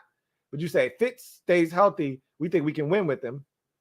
Or two, you say, I want to be able to assess some of these other players a little bit better on offense. And Fitz gives us the best chance to do that. So I'm going to put him in there. You know, sort of the old Robert Griffin III, Kirk Cousins discussion. Like, Robert doesn't even give us a chance to adequately, grade some of these other players. We got to get Kirk in here so we can actually see what these guys can do.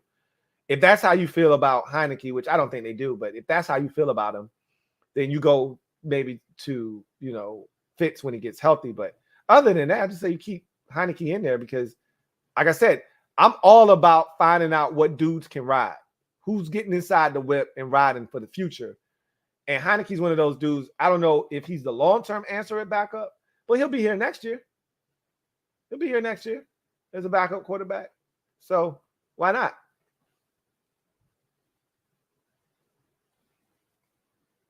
H. Lucas, thank you for the super chat. Greatly appreciate you. Thank you for being a member of the MOBB, who writes, is it time for Kyle Allen? What do we have to lose? I just kind of explained to you why I don't think you go to Kyle Allen, because Kyle Allen isn't the future. And I don't even think he's here as a backup. You want the guy that you think is going to be here as your backup quarterback to be getting the reps, because there may be a chance that guy has to play next year.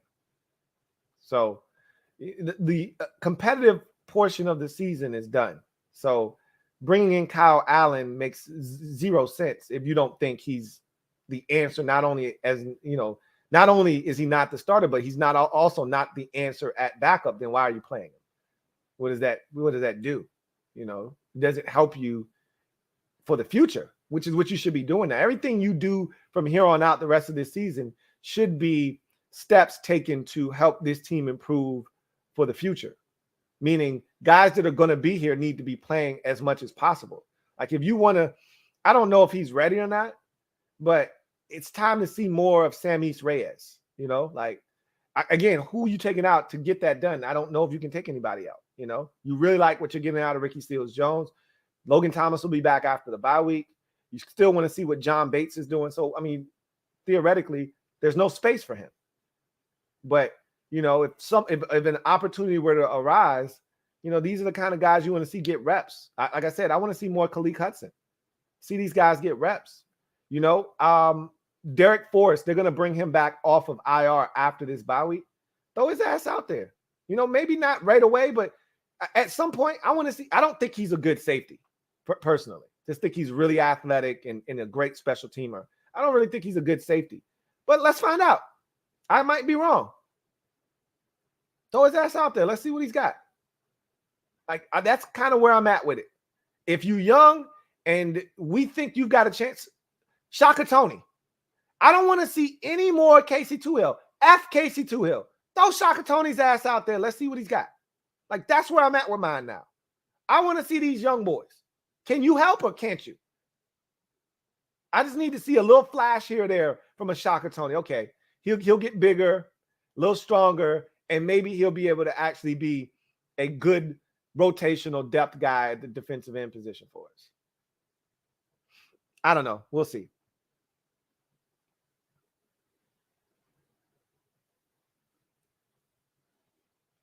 Rob Yu, thank you for the super chat. Greatly appreciate you, my guy. Rob Yu writes, I'm going to be here every week, Lou, but I'm honestly already checked out and looking forward to the offseason. Too many issues to fix and not enough time. Same here. I'm going to be here, but I'd be lying to you if I said I wasn't going to start looking at these quarterbacks. I'm about to start that shit this week during the bye. So when y'all start asking me quarterback questions, I might have some answers for you. I'm about to get this process started early. I mean, I know what it is. I'm no dummy. I know what time it is. So I'm going to get this process started nice and early. And you guys already know I got twins coming. So who knows how this process is going to go once they get here. So I'm going to get a head start.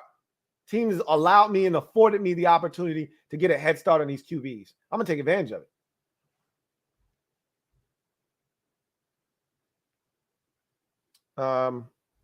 Jake Willis, thank you for the super chat. Greatly appreciate you. Thank you for being a member of the MOBB. My guy Jake writes, disappointing loss, but we have key pieces that need to be upgraded, and it will continue to be frustrating until we find those pieces.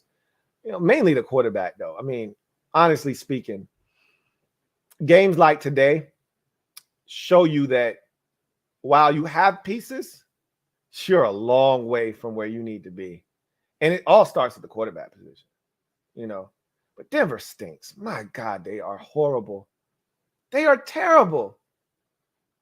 And that's when I get upset, when I'm like, are we really that bad? Yes, the answer is yes. We are that bad. They are horrible. I'm like, how did they win 4 games? They stink. And we lost to them. They gave us every opportunity to beat them today. They tried to throw us an interception. We drop it. Their field goal kicker missed a field goal. We don't take advantage of it. We punt the football. They've got tremendous field position. They go 3 and out. They drive it down the field. Then they go in reverse and have to punt. They did everything in their power to give us a chance to win this game. And we simply weren't good enough to take advantage of it. It's comical.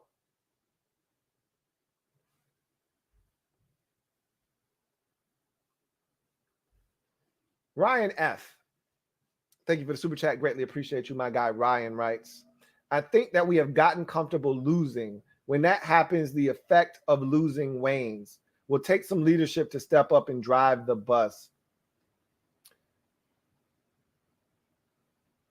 That's why when Ron was like, I don't like being overly complimentary after a loss because it wasn't good enough. You lost.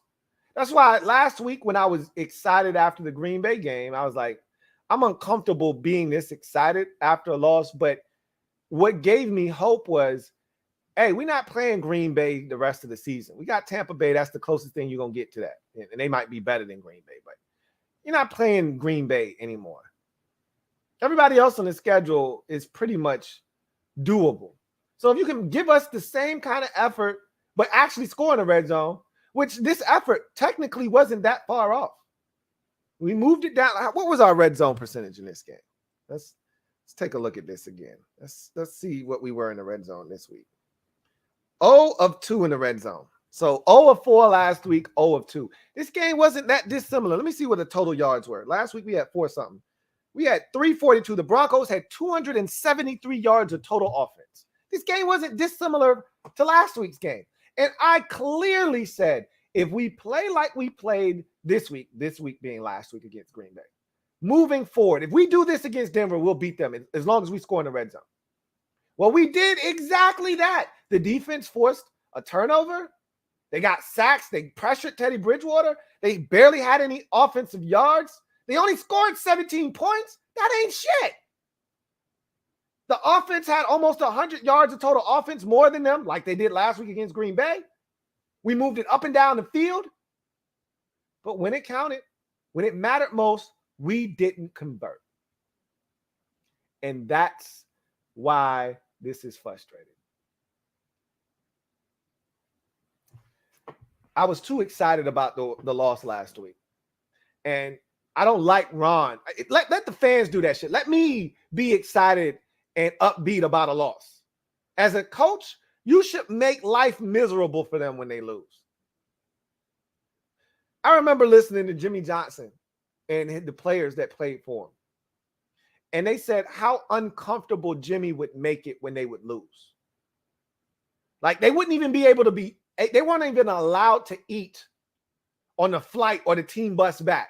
He's like, no, don't feed them. They don't need to eat. They weren't good enough to win. They ain't good enough to eat. Don't feed their ass. I'm not saying you could do that shit anymore. That was a different time and different day and different era. Can't do that shit anymore. These guys are too sensitive and too soft. But what I'm saying is you got to make it uncomfortable to lose. You can't be comfortable to win. I mean, comfortable to lose. Got to be uncomfortable. I don't think it is. I think Ron knows that this is a process. And, you know, some of these losses are a part of the process, but he's also got to let them know that this shit is not acceptable. And maybe he's doing that behind the scenes. We don't know. I don't know what's being said. I know what he says to the media, and it doesn't sound like he's in there chewing some ass up, but he could be. I could be wrong about that. Barrett Downing, my guy BD, thank you for the super chat. Greatly appreciate you, and thank you for being a member of the MOBB who writes. Lou, I'm gonna need you to drink more and calm down. I got some wine in the fridge. I'm gonna go watch my Braves, have a sip, watch a little bit of this Cowboys game. When I'm done, I'm gonna be relaxed, man. I'm gonna chill. You're right. He says, I'm with them, ride or die, but it's frustrating. Keep doing it, brother. I'm gonna chill. I already told you, I'm not upset. I'm disappointed. I just get upset when we talk about things that trigger me, like Dustin Hopkins' release, because this is what a lot of y'all wanted. So when you get what you want and it's not what you thought it was going to be, and I sat here for weeks upon weeks, months upon months saying, hey, this is something we need to handle in the offseason. We didn't handle it in the offseason, and you need to wait until the right time. And the bye week was on the way. It's not like Dustin Hopkins was 9 of 17 this year. Man, it missed 2 field goals, 2 extra points. Okay, that's not the end. Go watch the rest of the league. They're missing multiple kicks a game. Anyway, I got to stop talking about that. Barry Curtis Jr., thank you for the super chat. Greatly appreciate you. My guy Barry Curtis Jr. writes, I think now is a great time to do some trades and get some draft capital. Sheriff, Lucas, Settle, Ioannidis, Collins. I think I read that one already. And I already think I addressed that. They're not going to move on from those guys. And they don't have any value for you to collect any draft capital. David Sanchez, thank you for the super chat. Double up. Thank you for doubling up, David, who writes, Denver wanted to give us the win and we didn't finish. They even tried at the end. They got the football with 37 seconds left.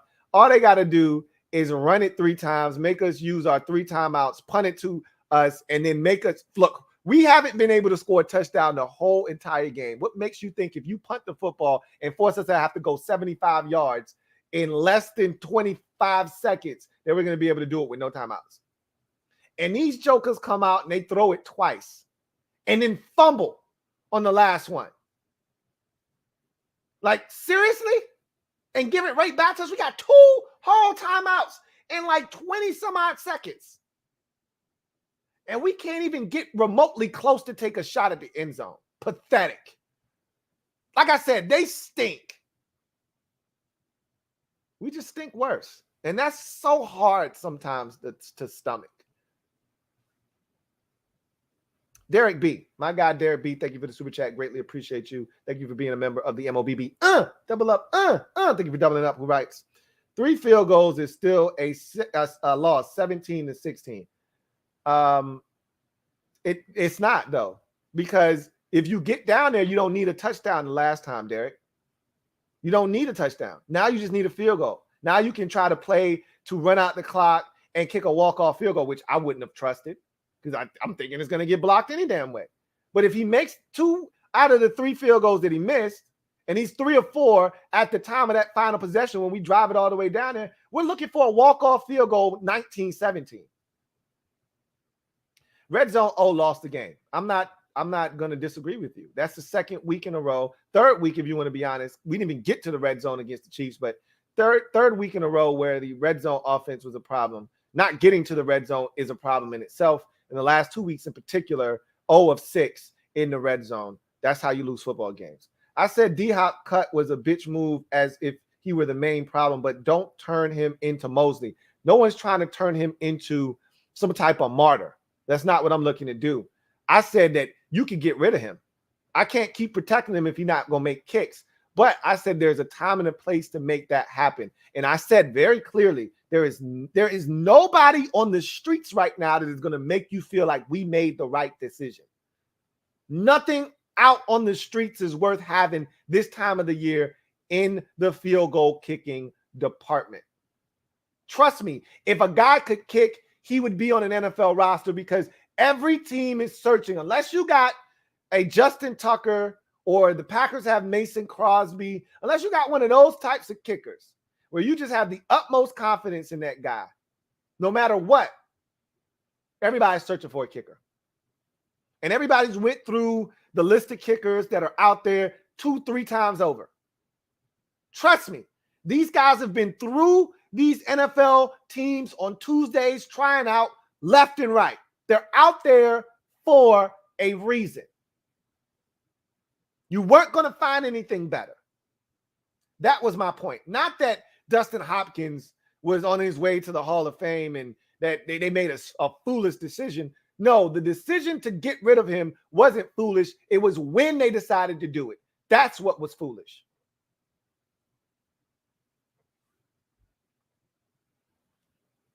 Super Chef, thank you for the super chat. Greatly appreciate you. Thank you for being a member of the MOBB, who writes, oh my God, it's hilarious when you're pissed.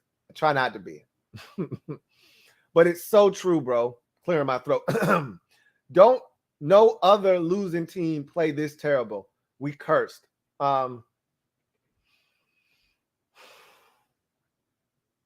Yes, they do. The Lions are horrible. I watched them against the Eagles today. It was so bad. They cut the Eagles game off midway through the 3rd quarter and put on the 49ers and Bears game. It was that bad. The Lions are truly bad. Truly, truly bad.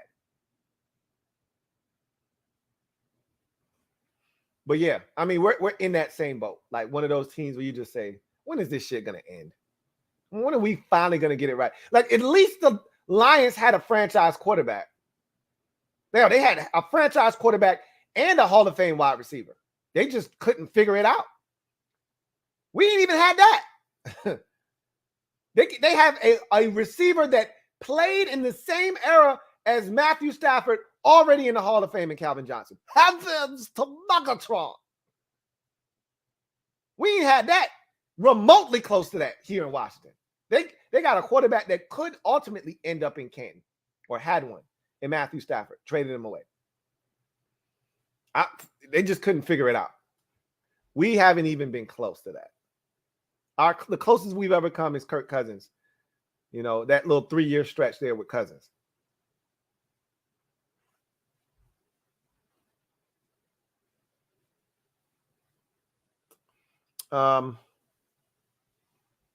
Swagger 91. Thank you for the super chat. Greatly appreciate you. Swagger 91 writes, what's Ron's plan again? Shaking my head.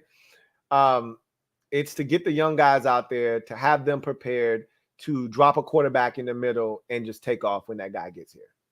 So the hope is that you build it up. So Ron's plan is essentially the Buffalo Bills plan with Josh Allen. That's essentially what he wants this to look like. The Bills built up the infrastructure of that team surrounding it with a veteran quarterback that allowed them to learn how to win and build talent while they were waiting on an opportunity to go up and get the guy. And they won with Tyrod Taylor. They went to the playoffs with Tyrod Taylor, which helped them learn how to win games. They drafted a bunch of guys. They signed some guys in free agency to change the culture. And then they drafted Josh Allen. They traded up to number 7 overall, got Josh Allen, and dropped him in the middle. And then they said, all right, let's go. We got all the pieces here. We've been drafting all the pieces. We've been getting guys in free agency. We've been building to this point. Now we got the quarterback. Let's go win some football games. And that first year he struggled, but that's what you do. You take your lumps with your young quarterback, but you learn, you grow. And in year 2, they made the playoffs with Josh Allen. And in year 3, they said, all right, Josh, you've shown us that you're ready. We're going to go out here. We're going to trade for Stephon Diggs. We're going to draft you Gabe Davis. We're going to bring in Cole Beasley. And they revamp that whole offense essentially around Josh Allen. And they go to the AFC Championship game.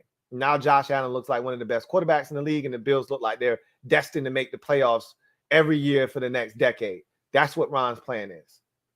He's currently building this roster the way that he thinks it should be, and he wants to drop that quarterback inside. The question is, can we find our Josh Allen? That's the question that remains to be seen.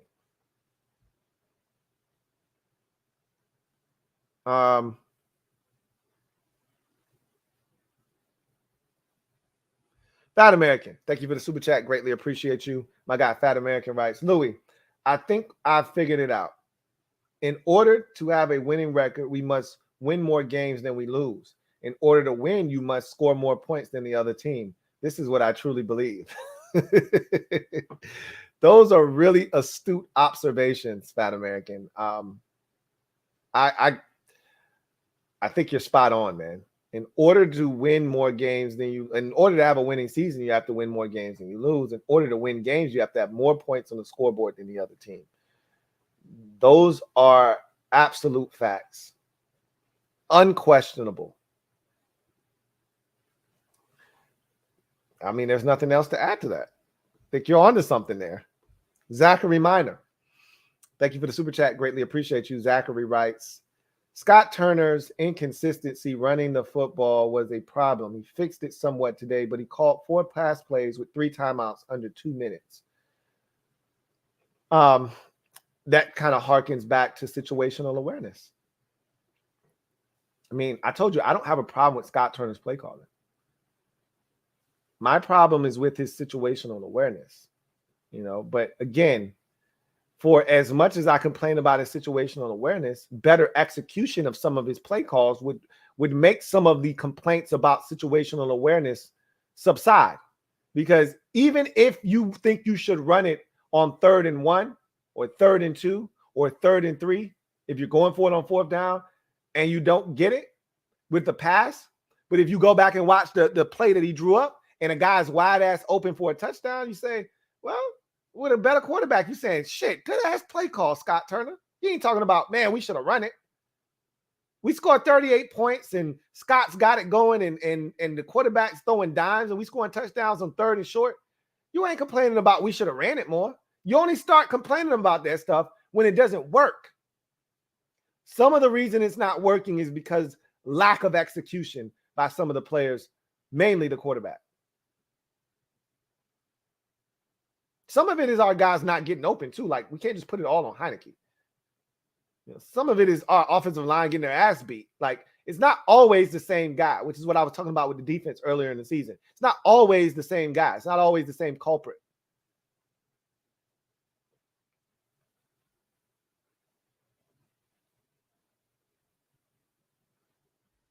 Bigger TV, thank you for the super chat. Greatly appreciate you. Bigger TV, thank you for being a member of the MOBB. Writes, what about our running game? We need a power back. I want a dynamic back. To hell with a power back. I want a dynamic back. Here's the problem with every single back we have. Jared Patterson shows me a little bit, but he's stiff. We don't have any guys that make anybody miss. I told y'all when we got Antonio Gibson, he's a straight line speed guy. But I said Antonio Gibson isn't going to really make anybody miss. That wasn't his thing at Memphis. He's a big dude, doesn't have awesome agility. He's got straight line speed. J.D. McKissick, for as quick as he is, has terrible balance, horrendous balance. So he's not going to, like, we threw a screen, and I was like, man, this screen has a chance. It's J.D. against the safety, one-on-one. J.D. makes a beeline for the sidelines. Like, J.D., if you don't break that dude off something proper and get to the middle of the field and see what you can make happen, J.D.'s like, nah, I got a blocker out here on the outside blocking. I'm going to try to run around him. Maybe I can tightrope my way down the sideline. No, you're not. That ain't how that works. Got pushed right out of bounds. What's up with that? Like, if that were Dalvin Cook, if that were Aaron Jones, if that were Alvin Kamara, if that were Christian McCaffrey, somebody's getting broken off right here. I'm not running towards the sidelines. I'm going to stick my foot in the ground. Hell, if that was the Broncos running back, Melvin Good in the third, I guarantee you he stick his foot in the ground at least once, try to break that dude off, cut back on him and see if he can't get back to the middle of the field where it's nothing but space and opportunity. I'm not making a beeline for out of bounds. We don't have any difference makers in the backfield right now. Everybody's solid. Nobody's great. Like, JD's a really good pass catcher because he used to be a wide receiver. So that's an elite trait, but he's not making anybody miss after he catches the football. He might outrun somebody's angle like he did against Atlanta and turn the corner. He did that twice today where he caught a pass, outran an angle, and turned the corner, but he's not making anybody miss. He's not sizing a dude up and then breaking him off something and getting by him. That's what we're missing in the running back department, is a guy that can take a 4-yard catch or a 5-yard run and turn it into a 55-yard run because they broke a dude off. Our dudes ain't doing that. I don't know if we need a power back as much as we just need a dynamic playmaker. They thought they were getting that in Antonio Gibson, and maybe he might be that guy. I don't see that in him.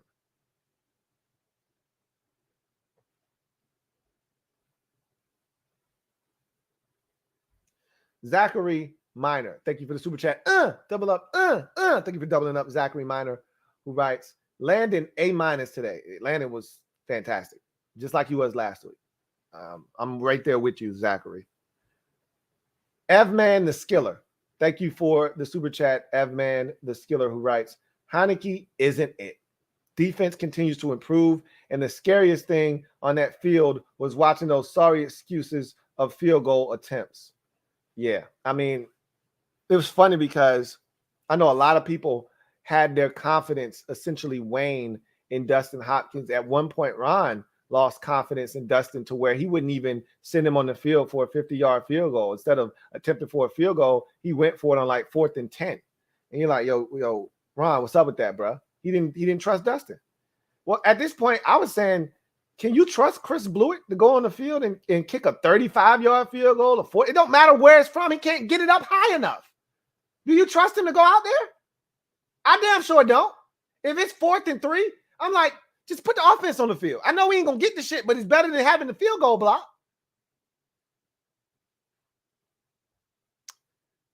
I'm with you, Ev, man. Rob, thank you for the super chat. Greatly appreciate you. Rob writes, this team could easily be 0-8. I just want to win. You're not lying. You're not wrong. I said, if not for the heroics of Taylor Heineke in those 2 wins, and honestly, if we don't get the offsides do-over, which is part of the reason a lot of you wanted, Dustin Hopkins gone, is he missed that field goal initially. we don't get that do-over from Dexter Lawrence, I don't know if we beat the Falcons if we coming into that game at 0-3. I don't know if we beat the Falcons at 0-3. So, yeah, man. I mean, we could easily be 0-8. We could beat the Lions right now. Seriously, we could be 0-8 right now. We're very fortunate. But again, I say this about bad teams all the time. When you're a bad team, you could be 2-6 as we are. You could be 0-8 as the Lions are, or you could be 4-4 like the Broncos are. They're all one and the same. The Broncos stink, we stink, the Lions stink. The only difference is they had games where they could handle a team a little bit better. They played teams that were worse than them. The Jets are worse than them. The Giants were worse than them when they played them.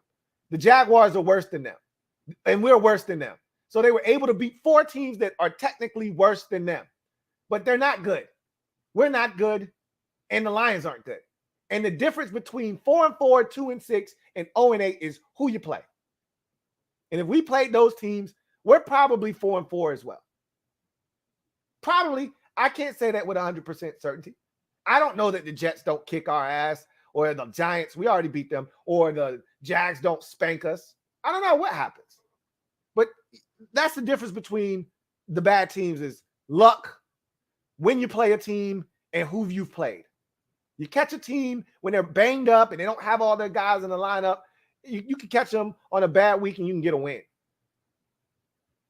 But I just gave you a great example of why it's hard when you see bad teams, because bad is bad. And even though they're 4-4, we saw them today. They're not a good team. We're 2-6. We could easily be 0-8. We could easily be 4-4. It doesn't matter. We still stink. And every single one of those teams that I just mentioned, Lions 0-8, us 2-6, Broncos 4-4, they all have the same problem. They need a damn quarterback. I watched the Lions today. You know what Jared Goff did on 4th and 11? They're going for it. They're down like 24-0. The dumbass throws it out of bounds on 4th and 11 because he's rolling out and he's getting pressure. It's 4th and 11, bro. Give somebody a chance. Maybe you get a PI. He throws the shit out of bounds. No wonder Sean McVay was like, we got to get this dude the hell out of here.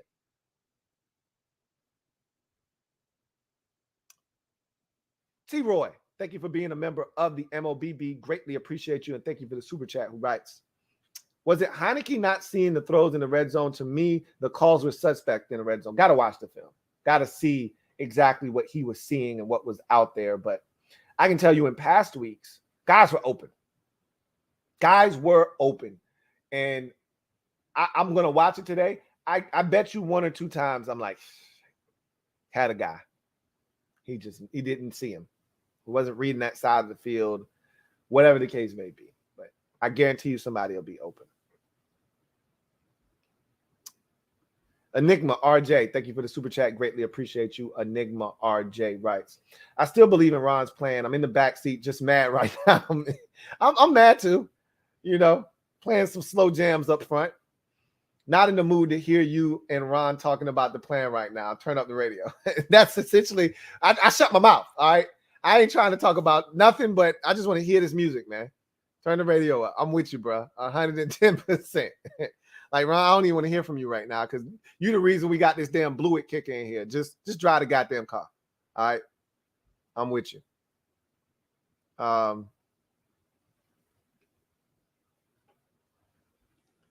Super Chef.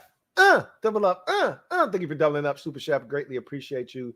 Thank you for the super chat and doubling up. He says, I must admit, our D stepped up, but this hurts. Look, the Broncos offense is terrible. I told you they're terrible. And if they scored any more than what they scored today, then, you know, they did miss a field goal. But if they had scored any more than 20, we should be ashamed of ourselves. This is right around their average. They're scoring right around 17, 20 points a game. Okay, that's who they are. I told you with Teddy Bridgewater at quarterback, there's only so much you can do. So the defense did what they were supposed to do. This Denver, like I told you what they were going to do.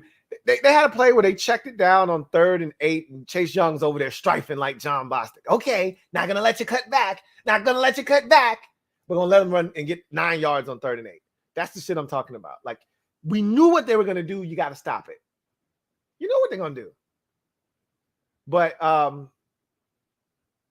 The defense stepped up because they had no choice. This Broncos offense is putrid.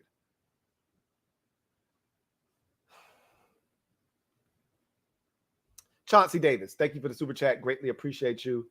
Thank you for being a member of the MOBB. Chauncey, my guy, OG, writes, Lou, Chauncey, how are your twins coming along? We raised 5. This was a glorious time for our family, expecting the new additions. I'm just saying. They're coming along. We're coming down home stretch. So now it's just a matter of hoping and praying that they get here safely. And that's all we can worry about now is just kind of just getting down to the last few, weeks of this pregnancy. So we'll see what happens. But it is a glorious time. A little anxious, but excited, really excited and blessed. So AB, the truth teller. Thank you for the super chat. Greatly appreciate you. AB, the truth teller, writes, Louie T, you talk about being patient when it comes to Hopkins, but it's not being paid forward to Heineke when Hopkins started way longer at kicker. Because here's the thing, with Heineke, there's a ceiling, a glass ceiling. You know what he is as a football player. Like, he can't change the fact that he's 6 foot. Okay, he can't change the fact that he's got a wet noodle for an arm. Like, there are things that you just have to live with Taylor Heineke. That's not going to get better.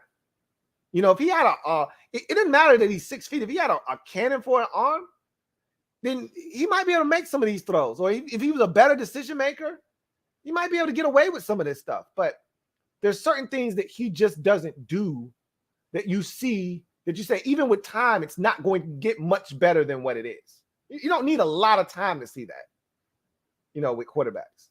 With any position, really, there's certain things, certain intangibles that you see and you say, okay. Like with Dwayne, for instance. He's not going to learn tomorrow how to put touch on the football. That he just can't physically take enough off to throw the football with touch. That's not going to get better with more time. He's not going to get more accurate underneath because he's got more experience now. He can't take touch. He can't take mustard off the ball. It's always going to come out at 98 miles an hour. He's not going to change his footwork when he's rolling out to his right and not have to do a Scooby-Doo jump in the air where his feet are moving, but he's not going anywhere to throw the goddamn ball to his strong side. That's not going to change with more experience. That's what he is. That's a glitch that cannot be fixed. With Taylor Heineke, there are qualities to him that you love. I love his tenacity. I love his fight. I love that he's accurate down the field sometimes. I love that he's got mobility. I love that he's willing to put his body on the line sometimes. But there's still things that he just physically can't do, which is why he wasn't drafted in the first place, which is why he wasn't in the league in the first place. But I think he should be in this league as a backup. On the other hand, Dustin Hopkins has a leg. He can flat out kick it with the best of them. Hopkins can kick it from 58. He can kick it. His leg is lively. That's why he hung around on this team for 7 years. D-Hop can kick. It's all up here with him. It's all between the head, all between the ears. That's the difference. Hopkins can do it at an all-pro level if he just has it up here. It has nothing to do with his physical gifts. With Heineke, there are physical limitations. Has nothing to do with, well, it does have something to do with what's in between his ears, because I think he's fighting some battles up there too with what everybody's telling him. Hey, protect yourself. Hey, manage the game. Hey, be yourself. Hey, don't turn it over, but make plays. Like, there's a lot of things going on in his head. I just told him from the jump, be you, be the best version of you. If you don't do that, you will not last in this league, because you can't be something that you're not. But at his best, he's a Case Keenum on steroids. That's Taylor Heineke at his best. He's Case Keenum on steroids. That ain't good enough. Not as a starter in this league. I don't even think he's Jeff Garcia. which is what we were saying. Hey, he might be Jeff Garcia. If that's the case, Jeff Garcia went to multiple Pro Bowls, led his team to the playoffs a whole bunch of times. I take that. He ain't Jeff Garcia. He's Case Keenum on steroids. That ain't good enough. Barry Curtis Jr. Thank you for the super chat. Greatly appreciate you. My guy, Barry Curtis Jr. writes, Garrett Wilson might be that guy, but that's only if we don't take a quarterback, which we should, even though they are mid. We'll see. We'll see what they decide to do. I think quarterback's going to be the first priority in this offseason. They're going to find a guy. I don't think you can come back next year without an answer at quarterback. I truly believe that. If Ron's plan is to go according to plan, they have to have a quarterback year 3 of this plan. Because year 4, that quarterback should be ready to help you win. So, yeah, I think they got to get a quarterback, and I think it's going to be in the first round. Johnson, double up, thank you for doubling up, Johnson. Greatly appreciate you. Who writes, Lou, I know you don't want to say it, but number 99 overrated. Fumble was great, but other than that, quiet and only 1.5 sacks through 7 games. Not good enough for the number 2 pick in the draft. It's just the same thing I just explained with Dustin Hopkins and Taylor Heineke. It has nothing to do with physical talent. It has everything to do, I believe, with coaching and him having to adjust. Like I'm watching TJ Watt, and he's getting double teamed and he's spinning. When's the last time you seen Chase Young spin? Like, I got excited last year, week 1 against the Eagles. He got chipped. He spun off the chip and got the sack. It was his first career sack. And I was like, man, if he's going to do that shit, they can't block him.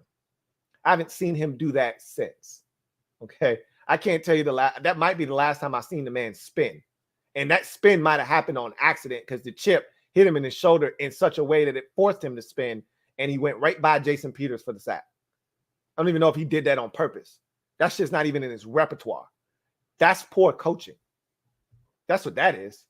And I told you already on the Thursday edition of the show, or it might have been Friday, when the defensive line coach Sam Mills III is talking about, yeah, I'm showing them clips of Ryan Kerrigan. I'm like, that's part of the reason his ass ain't doing shit but a damn bull rush. Because that's the only move Ryan Kerrigan had. It was a damn bull rush and a rip. That's why his ass ain't doing shit. You showing them these stale-ass rush moves. And I'm watching TJ Watt spin and Myles Garrett swim, and I'm watching all of these dudes do this creative shit to beat double teams and get to the quarterback, and our guys over here doing the same damn bull rush every goddamn snap. No, he's not playing at the level that he's capable of. But I think a lot of that shit is coaching. If you ask me, a lot of it is coaching.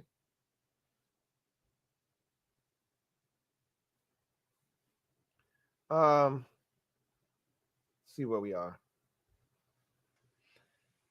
Hidden Rain, thank you for the super chat. Greatly appreciate you, my guy, Pac-Man D3. Thank you for being a member of the MOBB. My guy, Pac-Man D3 writes, Duval just hit a grand slam loop. For real? Really? Duval! Hopefully, when I get off of here, these boys are pouring it on, because the Astros, man, they pesky. They're not going to go away without a fight. And I know it's another one of these games where I don't know what kind of pitching we're going to get, but Duval, let's go. Thank you for that update. H. Lucas, thank you for the super chat. Greatly appreciate you. Double up. Thank you for doubling up. Who writes, how do we abandon the run within 5 yards of the end zone when it got us there? Bench number 4, start number 8.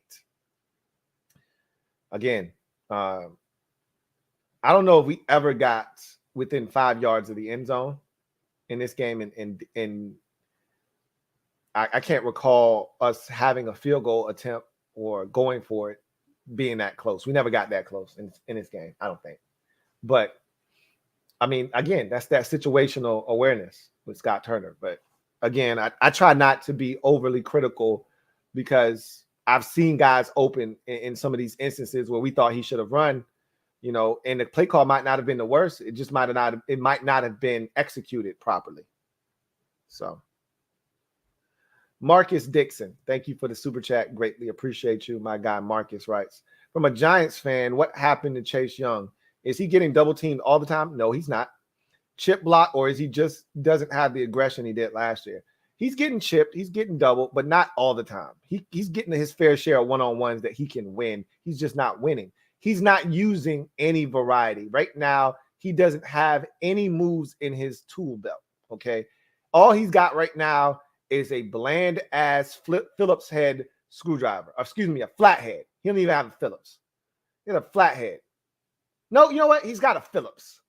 Because at least a flathead will allow you to unscrew or tighten some Phillips, head screws. It'll allow you to do something. It depending on how big the screw is. You can still stick that flathead in there and get the job done. He don't even have that. Right now, he's got a Phillips. And the only thing he can use that on is Phillips head screws. And all he's got is a bull rush right now. That's it. And if you get a weak-ass tackle, he'll take advantage. And he ain't seen one of them yet this year. Because like I said, these are all pros. All right. All these dudes are professionals. They get paid. They can withstand. If they know it's coming, they can withstand it. Trust me. Can't tell a major league hitter, hey, I'm throwing a 94-mile-an-hour fastball up there. Okay. You turn that shit around. Thanks. That's just essentially what you're doing when you go up against a tackle and you tell them you're going to bull rush on every snap. Okay. I'll just anchor down. I'm good. So, yeah, he's getting chipped and doubled, but not any more than the next man that's supposed to be a beast, and he's just not producing. So, like I said, I put it on the coaching. I mean, now that he told on himself, he literally told on himself, did the defensive line coach, Sam Mills III. That's not good enough. If you show him clips of Ryan Kerrigan, you need to be fired yesterday. Dejan Bell, thank you for the super chat. Greatly appreciate you. Dejan writes, Welp, Lou, go study Malik Willis, cuz we raps. Yeah, I'm about to go study all these boys, man. I'm about to go study all these young boys. Faux show. The great Watubi, thank you for the super chat. Greatly appreciate you. Thank you for being a member of the MOBB, who writes, is Mark Mosley still available? I doubt it. But I can tell you this. I bet you Mark could probably still get that bad boy up over the damn line of scrimmage, not have it blocked. I don't know if that leg is getting it from 40. I know it ain't getting it from 40 no more. He might kick a 25-yard field goal still. I don't know. He's up there in age now. I don't know if he can raise the leg up, but so much. JP Lavecchio, thank you for the super chat. Greatly appreciate you. JP writes, what do you think the compensatory value of Brandon Sheriff, Charles Leno, Ryan Fitzpatrick, and Tim Settle could be? If at all decent, we could use to keep the team cheap and re-sign future players. It just depends on how much they sign for versus how much the guys we sign in free agency sign for. And that'll determine the amount of compensatory picks. So we assume that Sheriff is going to get a pretty healthy deal if he's allowed to test the free agent market. Charles Leno, I can't see him getting anything more than what he got from us. It might be in a multi-year form. So like 2 years, $12 million or something like that. I can't see anybody breaking him off. I think we signed him to a 1 year, $5 million deal. I can't see anybody breaking Charles Leno off. Fitzpatrick, I think he's done. But who knows? Somebody might give him a look-see. And honestly, whatever happens the second half of the season is going to be probably instrumental in him deciding if he wants to keep playing or if somebody wants to pay him next year to play. And then Tim Settle, I think he's going to get a solid deal. I could see Tim getting a 3-year, $20 million deal from somebody or something like that. But who are we signing? Who are we bringing in? If we don't bring in any big names, we don't sign anybody to any hefty contracts, that Sheriff deal by itself could easily net us back a 3rd-round compensatory pick, just depending on, how much we spend on the other side, right? So it'll be interesting to see what happens as far as keeping the team cheap and re-signing future players. that's the part of Ron's plan, is to not keep veterans. And, that's why there's so many guys on 1-year deals here that are veterans, because you're not looking to have them be a part of this thing long term. They're just stopgap options to help this team try to win, to learn how to win, to keep this thing going in the right direction, keep the momentum that you built from last year. But obviously that didn't work. But that's part of the plan, is to keep the Terry McLaurins and the Cole Holcombs of the world, and let the, Bobby McCains and Charles Leno Jr.'s of the world walk, so that you can re-sign the guys like Chase Roullier and Jonathan Allen and Terry McLaurin, and, the guys that are coming up with deals that need to be paid. So that's kind of how this is going to work. And it'll be interesting to see what they do in the offseason, because obviously those compensatory picks, we won't see the benefit of them until next year. Not this upcoming draft, but the following draft is when you'll find out about those compensatory picks, if I'm not mistaken. So we'll see. Metaphor, thank you for the super chat. Greatly appreciate you. My guy Metaphor writes, Felt plus after OT show first week. This week feels like ish.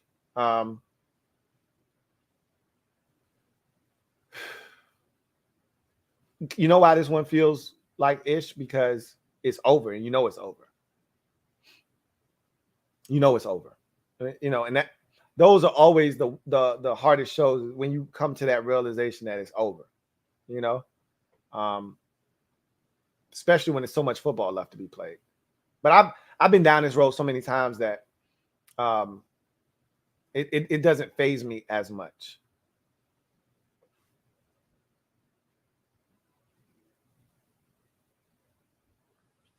Anthony Pellegrini, thank you for the super chat. Greatly appreciate you. Anthony writes, only good thing about watching football is Louie Tee. I appreciate that. There's some other good things now. This team isn't as bad as we think if there were a couple of adjustments that could be made right now. But obviously you can't make those adjustments right now. So we stink. But I always just look at this team and the way it's constructed and say, there's some stuff here worth salvaging. I'm anxious to see some of these other young guys. And I think we'll see that as the season. We won't see it right away. Ron isn't conceding the season like we are. He's, in his mind, there's still 9 games left. We can still make a season of it. We're going to get some guys back healthy, and we'll see what happens. Shit's dead. It's over. And I want to see more Khalid Hudson. I want to see more De'Ami Brown when he gets healthy. I want to see what Curtis Samuel looks like. I want to see what these guys look like. I want to see Sam Cosmi back in the lineup. I want to see all the young boys out there playing. That's the only way we're going to get better, is to see these young guys and know that they're part of the future, and have them be ready. So when their number is called in some meaningful games, not in the shit that we're going to be playing the rest of this season, but when the games actually count for something, they're ready. They're not shell-shocked. They're not being put in a position they haven't been put in before. They're ready. Michael White, thank you for the super chat. Greatly appreciate you. Double up. Thank you for doubling up. My guy Michael writes, this is why I love the content. Passion is real, no passive-aggressive BS. That's the only way I know how to do it, man. Straight no chaser. Again, I've always said, if you're looking for a cheerleader, this is not the channel for you. There are other channels out there that I'm pretty sure can give you that kind of content. You know what you're getting when you come here. You may not always agree with me, and that's fine. I don't expect you to, and I'm not always going to agree with you. That's what keeps these discussions healthy, though, is that we understand that at the end of the day, we all want the same damn thing. We may have different means of getting there, but we all want the same damn thing, and that's for this team to win, and win consistently. And for whatever reason, we can't get it. Metaphor. Thank you for the super chat. Greatly appreciate you. Metaphor writes, and there's always RG3. I'd have more confidence. You and this RG3, man, you got to let that go, bro. He stinks. You got to let it go. Look, if he was any good, he'd be on an NFL roster right now. There's a reason why this man is 28, 29 years old, and he's already a broadcaster. You got to know when to hang it up, like Brady Quinn and Matt Leinart and some of these dudes that look super young because their career already over. That's Robert Griffin III. Because you stink. He stinks. Let it go. He's not good. Jeremiah Stafford. Thank you for the super chat. Greatly appreciate you. Jeremiah writes, Heineke isn't terrible, but starting QBs can't/don't make that many mistakes. Scott, we've been running good all game. If we know it's 4-down territory, don't pass for 2 straight plays in the red zone. I'm not saying, I'm just saying. That, and that's what I said. Heineke isn't terrible, and some of you think he's terrible. He's not. If you watch games around the league, then you know he's a quality NFL backup quarterback. He's a backup. He's not a starting caliber. And that's the difference between a backup, a solid starter, a middle-of-the-road starter, a really good starter, and then the elite starters. Is the amount of mistakes made, the amount of misses, amount of plays made, opportunity presents itself. Do you take advantage? Like, these are the things that happen. Critical 3rd down, what do? Do you sit back there building a damn house and take a sack, or do you make something happen? Again, all you guys keep saying is pretty much Scott Turner, which is what we've been saying. Situational awareness isn't great. And in his mind, he's calling plays that he thinks gives us the best chance in that particular moment. And like I said, sometimes he's right. We in the moment may have wanted to run it, but he called a good play and it just wasn't executed well, whether it was the offensive line or his receivers didn't win or didn't run the right depth or the quarterback just wasn't, going through his progressions quick enough. Whatever the case may be, it's not always on Scott. Not saying that Scott's perfect, because I've said it just like you have. His situational awareness, I think, can be better, and maybe some of that is on Ron for not communicating to him, hey, this is 4-down territory. So if you need to run it twice, do that.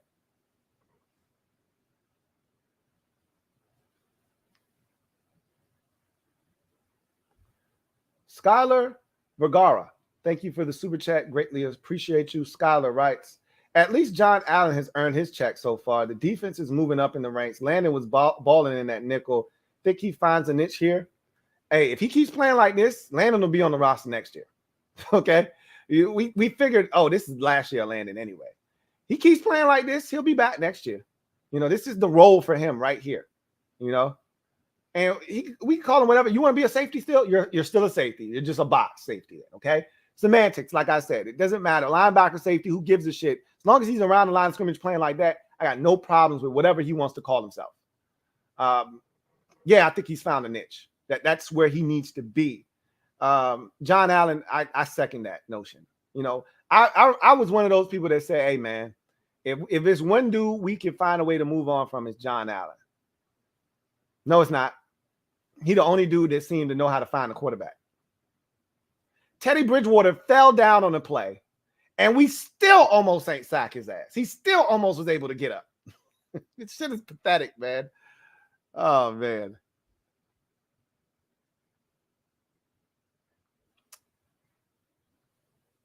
Rick Quick, thank you for the super chat. Greatly appreciate you. Rick Quick writes, would you give up a 6 for Djax? 6-round pick? For what? What are we going to do with him? No, I wouldn't give it. And he doesn't fit in Ron's plan. No, you wouldn't give it a 6 for him. Fat American, thank you for the super chat. Greatly appreciate you. My guy, Fat American writes, I don't know if you know, but there are membership chats still.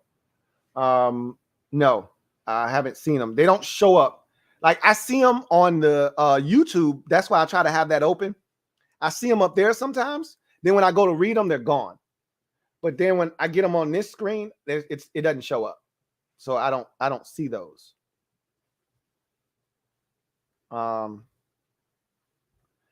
Lorenzo Simpson, thank you for the super chat. Greatly appreciate you.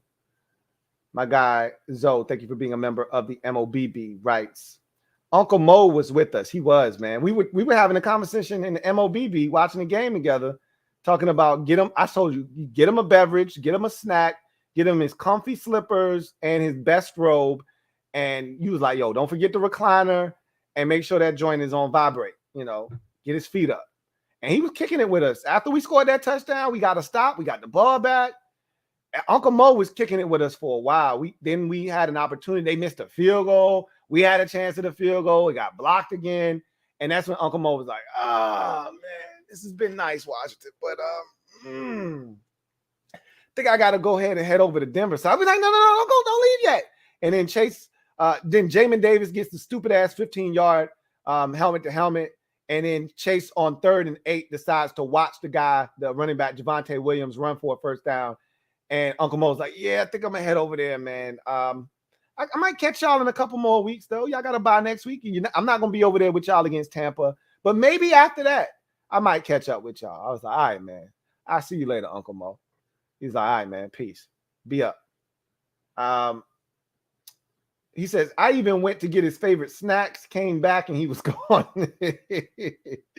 Even on our last 2 drives, he wouldn't come back. Why us? Hey, man. I don't know, man. It's tough. Ain't nothing worse than having a handful of beverages and arms full of beverages and snacks. Hey, which one you want? Did you want the diet or the Uncle Mo? Uncle Mo. And he looked back like, you like, then you start eating the snacks yourself, but it ain't the same. Anyway, I digress. Metaphor. Thank you for the super chat. Greatly appreciate you. Metaphor writes, rest of this year is preseason week 4. Let's see the rooks. Now, again, like I said, Ron isn't conceding anything. He's not looking at this season like it's over like we are. He's still telling the guys, which he should be, hey, let's play ball. We still got a chance. Still got 9 games left. Yada, yada, yada, yada, yada. That's all cool, fine, and dandy, but we all know what it is. We know that we're trash. So he's not going to just start playing rookies. That won't happen for another probably 4 or 5 weeks. You get to the end of the season, those final 4 games in the division, those should be the games where we start to see the Derek Forrests, the Shaka Tonys, of the worlds, some of these dudes that, right now not getting any run because they still think they got a chance to win. But you get late into the season and you realize we 4-11 and you got, 2 games left or whatever. That's when you start playing those dudes. You 3-10 and you got 3 games left, 4 games left. That's when you start playing those dudes. Will Diggs, thank you for the super chat. Greatly appreciate you. Will writes, how severe was Chase Roullier's injury? It was pretty bad, man. Anytime they put your leg in an air cast or any part of your body in an air cast for that matter, usually means there's some sort of fracture, some kind of break that they're trying to protect and keep intact. So it didn't look good. He got rolled up on in the pile, and immediately I knew something was wrong. I didn't know how severe it was. I never got to see the replay. There were people saying that it was broken. I just know anytime a guy gets rolled up on like that, it never ends well. You're either going to sprain an ankle like Sam Cosmi did, or you're going to break something, or you're going to tear an ACL or an Achilles. Normally it's an ACL, not an Achilles. So I wouldn't be shocked if he's done for the year. As soon as you start getting some guys back, you lose some more guys. I mean, it really became a war of attrition late in the game. Leno got hurt. Eric Flowers got hurt. I don't think either of them were significant, but still. Gunny Man, thank you for the super chat. Greatly appreciate you. Thank you for being a member of the MOBB. My guy, Gunny Man writes, at this point, trade, schedule, sign Cam. For what? Cam is not a part of the future. Again, the season is done. Why would you go out and get Cam? What difference would that make? You're not doing anything that is beneficial to the future of the program by bringing in Cam Newton. So why would you do that? I mean, if you were going to do that, again, that's an off-season thing. If you thought, hey, and Ron could have done that. Cam was out there. The Patriots didn't re-sign Cam until late in the offseason. Like, Cam Newton was available, and he went back to New England. He could have signed Cam Newton if he was interested. They were never interested in Cam Newton.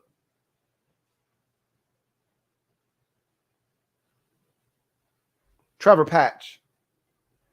Thank you for the super chat. Greatly appreciate you. My guy, Trevor Patch writes, start with Brennan Armstrong. Is that the UVA dude you was talking about? If he's worth getting to, I'll get to him eventually. Trust me.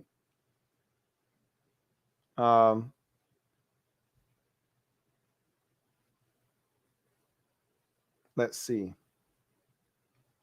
Rick Quick, thank you for the super chat. Double up. Thank you for doubling up, Rick Quick, who writes, I think it's time to get AGG on the field. He's a big target who can help in the red zone. I don't think they have a lot of belief in him at this point. I mean, the fact that he didn't make the roster year 2 tells you all you need to know. They don't believe in him all that much. I don't believe in him all that much. After the way that man cradled the football in that preseason game, like he had caught the bitch, he really pissed me off because he cradled that thing, took it all the way to the sidelines like it was a newborn baby, like he had just caught his first NFL touchdown. Again, it was preseason.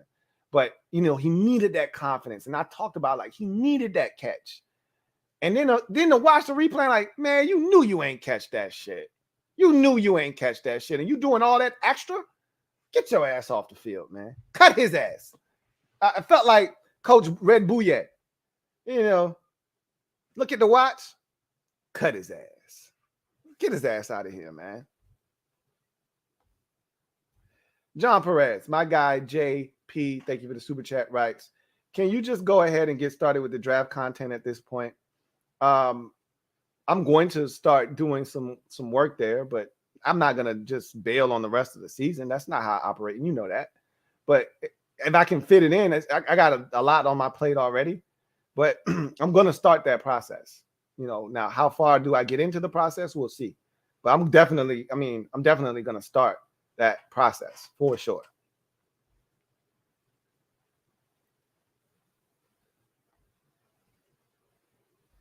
Chauncey Davis, my guy, Chauncey, thank you for the super chat. Greatly appreciate you. Double up. Thank you for doubling up. OG, triple OG, writes, TH misses Logan Thomas. Now we'll find out who has brought into Ron's plan. The ineffectiveness of the defense has thrown Ron for a loop. Yeah, you can miss Logan Thomas, and that was a big miss in the red zone. That's where his presence is most felt. But there's no excuse for some of these misses. There's no excuse for, the lack of efficiency in the red zone. Look, Logan Thomas is one guy, and a big part of our red zone offense. I will grant you that, but no excuses. You got to be better than what we've been, and we've been awful the last 2 games in particular.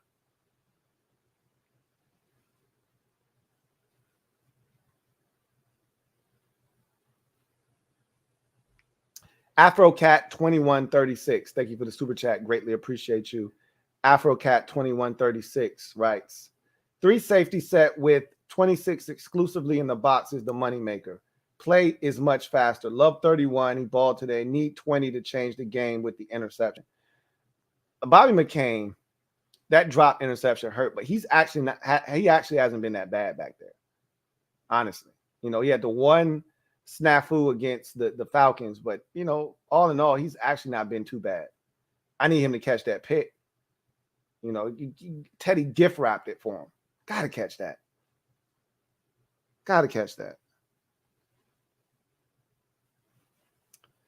Thank you for the super chat, Zachary Minor. Thank you again for the super chat. I'm gonna read this comment. He says, you said if we had the right quarterback, I wouldn't complain. We don't have the right quarterback, so you should run the ball in that situation. No excuse. But they like the guy that they have at quarterback, though. Especially Scott Turner. Remember, this is Scott Turner's guy. Not so much Ron's guy as much as it is Scott Turner's guy. Scott Turner was the only guy that showed up at his pro day. So he feels forever indebted to Scott Turner for giving him an opportunity to be in the NFL in the first place, back when he was with the Minnesota Vikings and then the Carolina Panthers. So this is Scott Turner's guy. Scott believes in him. If you don't believe in a guy, then he shouldn't be playing. And Scott believes in him. So, yeah. Thank you for that super chat, Zachary Minor. Chauncey Davis, thank you for the super chat. Greatly appreciate you. My guy Chauncey writes, Lou, Chauncey, Scott Turner is going to be a head coach one day with a quality quarterback and a go-get-it receiver. We'll be calling him a genius. I'm just saying. I believe you. I believe in Scott Turner, unlike a lot of people. I believe in Scott Turner. I don't think he's as bad as people think. He's not that much dissimilar from a lot of these offensive-minded coordinators who don't really love running the football. You know, you get every once in a while, you get guys that want to run the football. Like Sean McVay wants to run the football. Zach Taylor will run the football, but they're cut from the Mike Shanahan zone run blocking scheme cloth. So they are more inclined to run it to set up the pass with play action. That's not what Scott Turner's cut from. He's cut from his dad's cloth. He's cut from the oh my God. What is the name of the damn offense with the Chargers? Why am I blanking right now? But it's a pass-happy offense, okay? He's Air Coryell. That's what it's called. He's cut from the Air Coryell brand of cloth, which means I'm not really looking to run it for real. I'll run it every now and again just to somewhat stay balanced, but I want to throw it.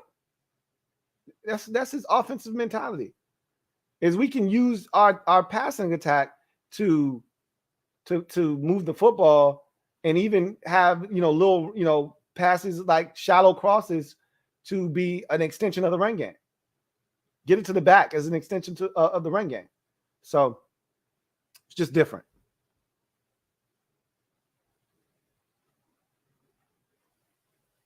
But I think he will be a head coach one day. I think. We'll see. Super Chef, thank you for the super chat. Greatly appreciate you. Super Chef writes, God has truly put you here to be our therapist. And I told you it goes both ways. It literally goes both ways because sometimes I'm so upset and then I come here, I talk with you guys and I feel better. I needed to get it off my chest. So I think it goes both ways for sure. GOAT Football. Thank you for the super chat. Greatly appreciate you. GOAT Football writes, Ron, too old school. What makes y'all think he can coach? All of his success is wrapped up in Cam Newton. You might be right. You might be right. He might not be that great of a head coach. And maybe we will find that out. Or maybe, just maybe, we'll end up with a quarterback that will save his ass like Cam Newton did, and he'll win here. Either way, I want to find out. Either way, I want to find out. Whether he can't coach and he doesn't find the quarterback and it was all Cam Newton, or he can coach. And part of the reason Cam Newton was successful was because of Ron Rivera, and he gets that guy here and he has some success. We'll find out one way or the other, but I'm willing to find out what Ron's plan is all about.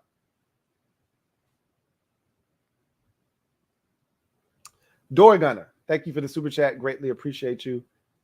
Greatly appreciate you, Door Gunner, who writes, what up, Lou? What up, Door Gunner?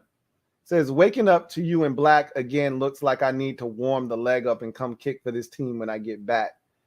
Hey, it can't be any worse than what we saw today. Can't be any worse. You know? You remember the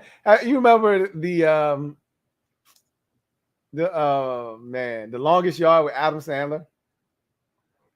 And what's the name of the dude? Oh no, I forgot his name. It was like Frankie or something like that. The little short dude. He's like, hey, why can't I play quarterback? He's all right, here. And he throws the ball and he says, that's why. Now shut up. He throws it like 4 yards. He said, okay. That's kind of how I feel about the kicking situation. Like, why can't I kick? All right. Chris, you up. Kicks it into the line and gets blocked. All right, that's why. Now shut the hell up. Sit down. Anybody would be better than this guy right now. I mean, I'd much rather guys just flat out miss than get it blocked. You don't even see if it has a chance or not. That's so demoralizing. Metaphor. Thank you for the super chat. Greatly appreciate you. My guy Metaphor writes, Team isn't as bad as it seems. A large American once told me we only just needed to make more plays, score more points, and win more games. That's factual. Team's not as bad. We just have to find a way to score more points than the other team, which will lead to more wins than losses, which will then lead to us having a chance to actually be a good team. Can it be that it was all so simple then? Maybe one day it will be that simple. But right now, it's hard to have more points than the other team on the scoreboard, which leads to more wins than losses, which leads to us then being a good team.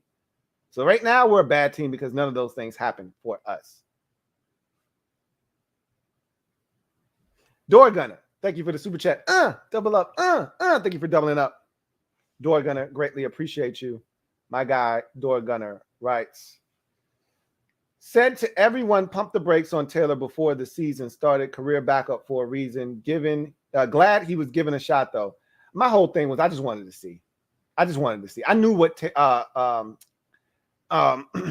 Ryan Fitzpatrick was already. Large enough sample size. I already knew what he was. Same thing with Kyle Allen, which is why a lot of people are like, why don't we go to Kyle? They already know what he is. Large enough sample size. They've seen enough of him. There wasn't a large enough sample size of Taylor Heineke. So you just wanted to see, Now we know. Mike Lowry, thank you for the super chat. Greatly appreciate you. My guy, Mike Lowry, doubles up.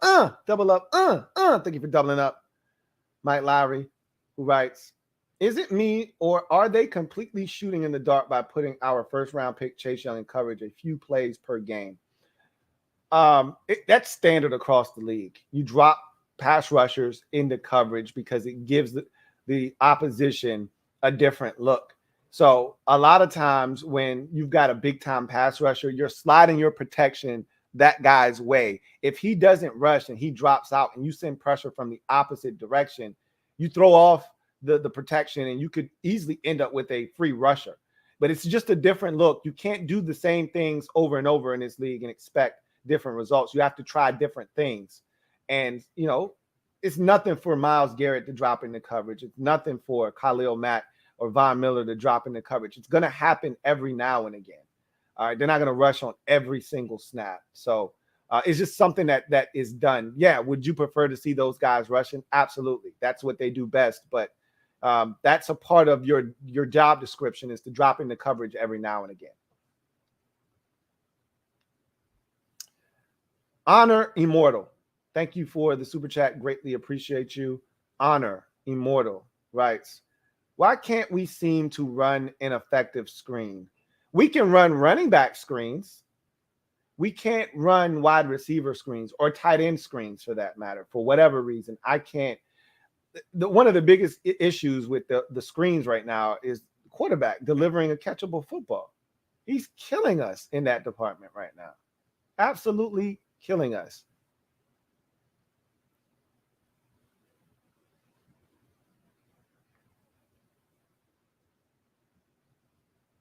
King Shane, thank you for the super chat. Greatly appreciate you. My guy King Shane writes, baby Heine threw 2 Hail Mary picks, but couldn't throw a catchable pass to anyone on the last play. Pathetic.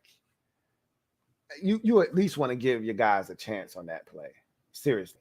Like, come on, dude. Don't throw it out the back of the end zone. Don't throw it out the back of the end zone. Give them a chance. And then on the Hail Mary before half, it was actually a good pass. Nobody wanted to smoke. Not one of our guys jumped. Not a single one. Looked just like the Hail Mary against the Saints, but in the reverse. CGM87, thank you for the super chat. Greatly appreciate you. My guy CGM87 writes, why does Scott keep doing Zorn slant screen to 17?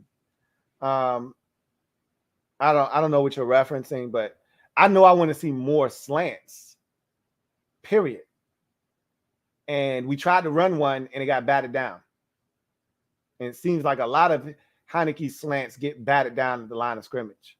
I think he was trying to throw a slant against the Chiefs when it got picked off at the line of scrimmage by the defensive lineman. Like, that's part of that lack of height. You know what I mean? I sometimes think he can't see the field well. at times.